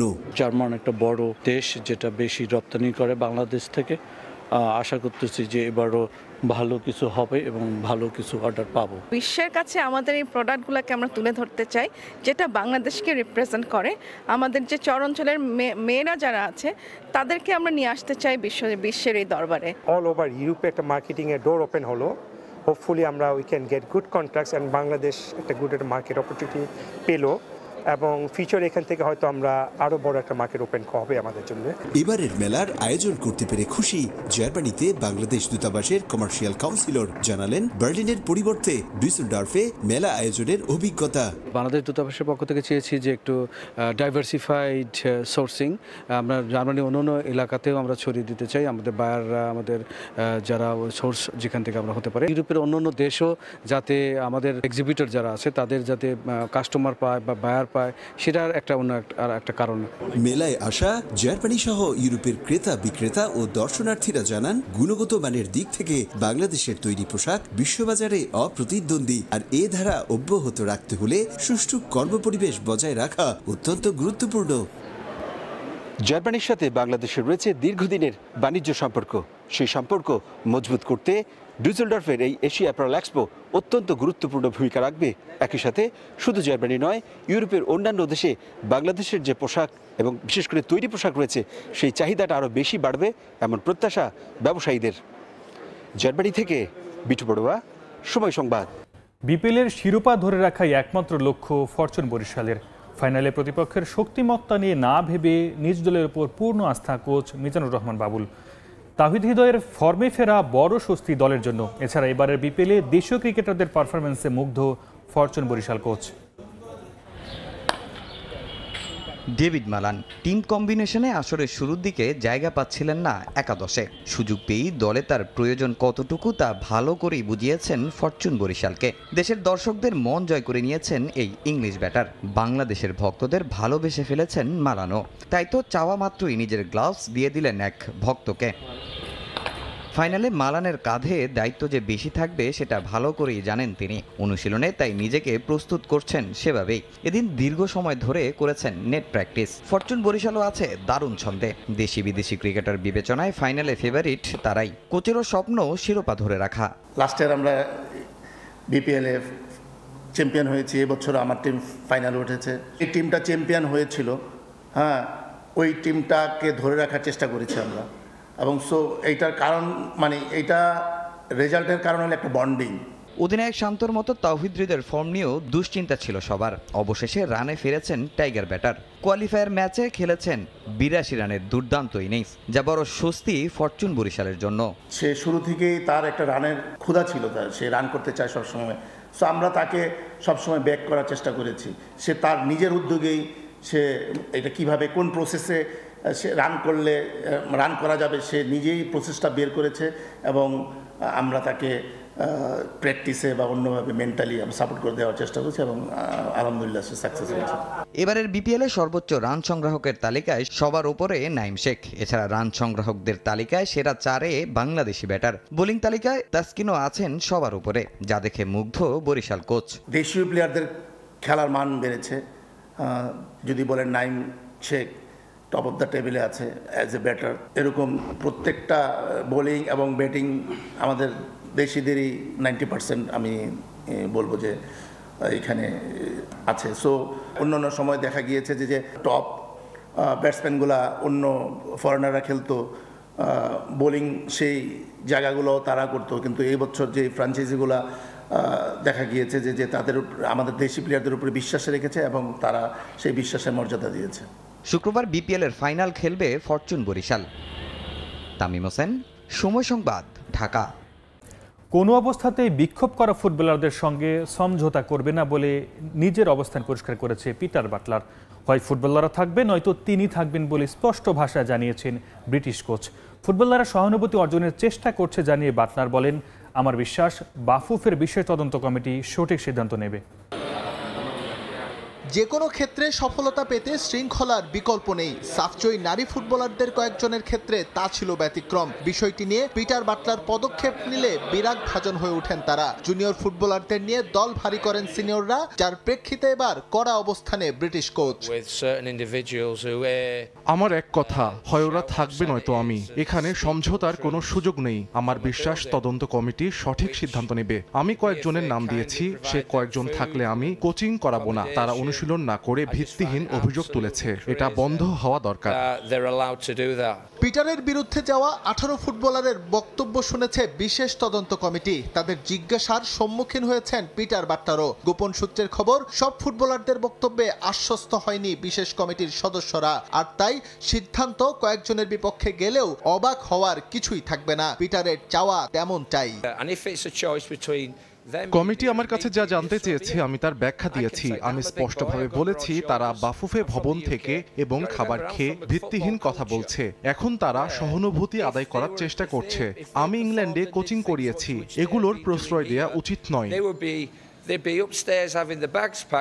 এদিকে ঘটনার মাঝে নতুন ঘটনার জন্ম দিয়েছেন মাতসুশিমা সুমাইয়া। বাফুফের সভাপতির কাছে যে চিঠি লিখেছেন ফুটবলাররা, সেটা তার লিখা। দিনের পর দিন বাফুফের ক্যাম্পে থাকলেও গেল সাফে খুব একটা ম্যাচ টাইম পাননি তিনি। সে যাই হোক, চলমান প্রেক্ষাপটে সামাজিক মাধ্যমে হেনস্থা এবং হুমকির শিকার হচ্ছেন তিনি। এজন্য মতিঝিল থানায় একটি সাধারণ ডায়েরি করেছেন বাংলাদেশি বংশোদ্ভূত এই জাপানি ফুটবলার। এস এম ইকবাল, সময় সংবাদ, ঢাকা। প্রতিটি জেলায় বাধ্যতামূলক জেলা ফুটবল লীগ আয়োজনের সিদ্ধান্ত নিয়েছে বাফুফে। অংশ নিয়ে জেলাগুলোর চ্যাম্পিয়ন দল নিয়ে পরে বিভাগীয় পর্যায়ে টুর্নামেন্ট আয়োজন করা হবে। যেসব জেলায় খেলা পরিচালনার সমস্যা রয়েছে সেখানে জেলা ফুটবল লীগ কমিটি আলোচনার মাধ্যমে সমাধান করবে। প্রয়োজনে করা হবে পৃষ্ঠপোষকতা। জেলা ফুটবল লীগ কমিটির প্রথম সভা শেষে জানিয়েছেন চেয়ারম্যান মোহাম্মদ ইকবাল হোসেন। মাঠের মান নিয়েও সতর্ক থাকবে ফেডারেশন। জাতীয় দলের ফুটবলার তৈরির অন্যতম বড় মঞ্চ জেলা ফুটবল লীগ। তবে কাজী সালাউদ্দিনের দীর্ঘ 16 বছরের শাসনামলে সবচেয়ে অবহেলিত ছিল তৃণমূলের এই আসর। গেল 26 অক্টোবর বাফুফের সভাপতির চেয়ারে বসেন তাবিথ আউয়াল। দায়িত্ব নিয়েই জানিয়েছিলেন দেশের ফুটবলকে এগিয়ে নিতে গুরুত্ব দেওয়া হবে জেলা ফুটবল লিগে। সালাউদ্দিন যেটা করতে পারেননি সেটাই এবার দেখছে আলোর মুখ। নতুন সভাপতি বাধ্যতামূলক করেছেন জেলা ফুটবল লীগ। বাফুফের জেলা ফুটবল লীগের প্রথম সভা শেষে এই সিদ্ধান্তের কথা জানিয়েছেন কমিটির চেয়ারম্যান ইকবাল হোসেন। প্রতিটা ডিস্ট্রিক্টকে লিগ খেলতে হবে, first division second division league খেলতে হবে, এটা আমরা বাধ্যতামূলক করে দিব। আর প্লাস আমরা চেষ্টা করব যে প্রতি ডিস্ট্রিক্টের চ্যাম্পিয়ন টিমদেরকে নিয়ে আমরা বিভাগীয় পর্যায়ে একটা বড় টুর্নামেন্ট করার চেষ্টা করব। আর যদি কোনো ডিস্ট্রিক্টের হয়তো আর্থিকভাবে কোনো অসুবিধা হয়, আমরা চেষ্টা করব তাদেরকে ক্ষুদ্র ক্ষুদ্র আকারে স্পন্সরের ব্যবস্থা করে দিতে। এরই মধ্যে 13 থেকে 14টি জেলা প্রস্তুত হয়ে আছে লিগের জন্য। আকর্ষণীয় আয়োজনের জন্য নানা উদ্যোগের কথাও জানিয়েছে জেলা ফুটবল লীগ কমিটি। যেসব জেলায় আয়োজনের সমস্যা হবে সেখানে পৃষ্ঠপোষকতারও আশ্বাস দেন তিনি। প্রয়োজনে অ্যাডহক কমিটি করে হলেও লিগ শুরু করবে বাফুফে। চেষ্টা করব যে যেসব জেলাগুলোর মধ্যে এখনো পূর্ণাঙ্গ কমিটি নেই, আমরা প্রেসিডেন্ট আসলে তার সাথে কথা বলে হয়তো ওইখানে আমরা অ্যাডহক কমিটি করে দিয়ে আমরা লিগ খেলানোর চেষ্টা করব। বাংলাদেশ প্রিমিয়ার লিগ ফুটবলে মাঠ নিয়ে হয়েছে নানা সমালোচনা। তবে জেলা ফুটবল লিগে মাঠ প্রস্তুত রাখতে এরই মধ্যে পদক্ষেপ নিয়েছে কমিটি। প্রতিটা ডিস্ট্রিক্টের ডিসিদের সাথে কথা বলবো, মাঠ নিয়ে যদি কোনো সমস্যা হয় আমরা চেষ্টা করব ওইখানে গিয়ে সরাসরি কথা বলার জন্য। প্রাথমিকভাবে মাগুরা, নড়াইল, পঞ্চগড়, ঠাকুরগাঁও, মাদারীপুর, ফরিদপুর, সিলেট, ময়মনসিংহ, নারায়ণগঞ্জ, গাজীপুর, দিনাজপুর ও সুনামগঞ্জ জেলায় লিগ শুরুর উদ্যোগ নেওয়া হয়েছে। পারভিন আক্তার, সময় সংবাদ, ঢাকা। চ্যাম্পিয়ন্স ট্রফির আগে বিপাকে পড়েছে অস্ট্রেলিয়া। ইনজুরির কারণে অনিশ্চিত নিয়মিত অধিনায়ক প্যাট কামিন্স। মেগা ইভেন্টে অজিদের নেতৃত্বে গুরুদায়িত্ব দেওয়া হতে পারে স্টিভেন স্মিথ কিংবা ট্র্যাভিস হেডকে। চোটের সঙ্গে লড়াই করছেন জর্জ হ্যাজেলউডও। এদিকে মিচেল মার্শের বিকল্প ক্রিকেটারের নাম এখনও ঘোষণা করেনি ক্রিকেট অস্ট্রেলিয়া। ক্যামিস হ্যাজেলউডের ইনজুরির সবশেষ অবস্থা জানার পর পরবর্তী স্কোয়াড ঘোষণা করবে অজিরা।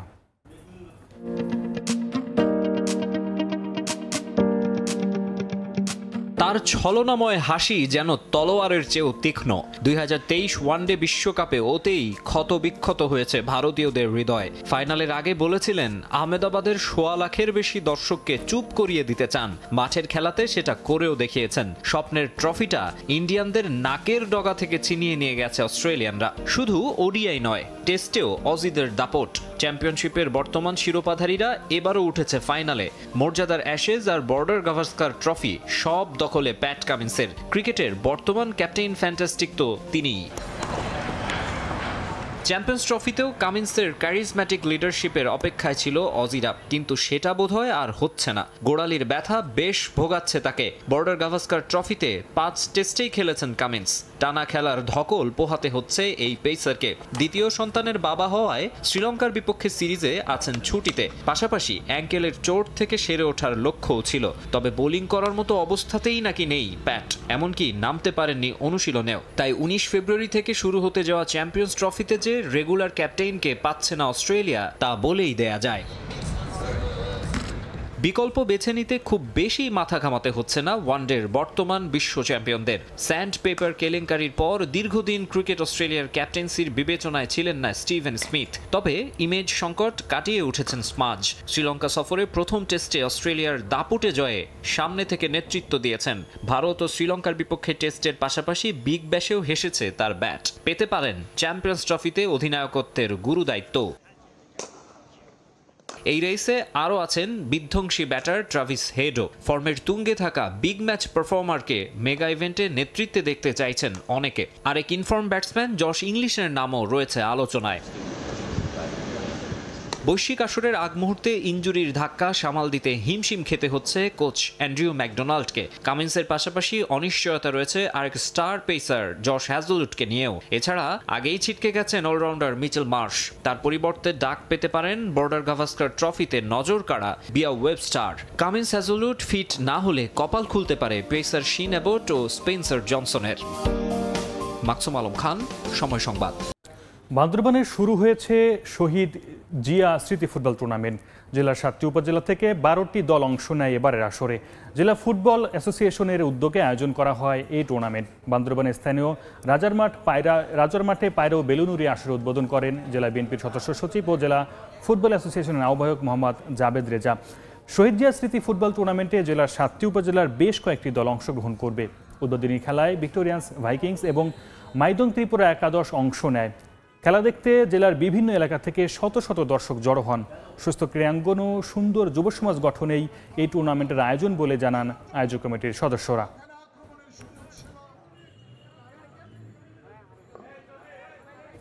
এ পর্যায়ের শীর্ষ সংবাদগুলো জানিয়ে দিচ্ছে আরেকবার। ধানমন্ডির 32 নম্বরের ছাত্র জনতার বুলডোজার মিছিল। স্বৈরাচারের আস্তানা স্লোগানে ভেঙে দেয়া হলো স্মৃতির জাদুঘর ও সুদা সদন। ফ্যাসিবাদের চিহ্ন না রাখার ঘোষণা।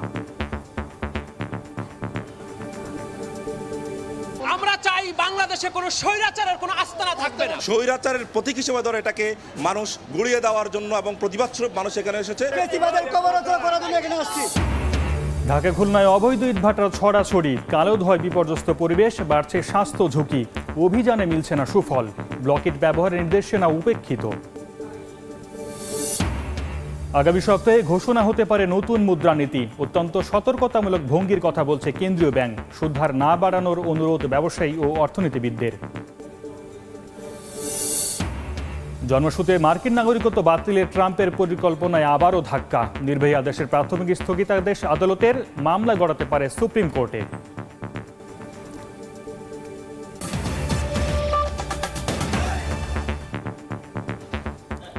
এই ছিল ভোরের সময়ে। সঙ্গে থাকুন সময়ের।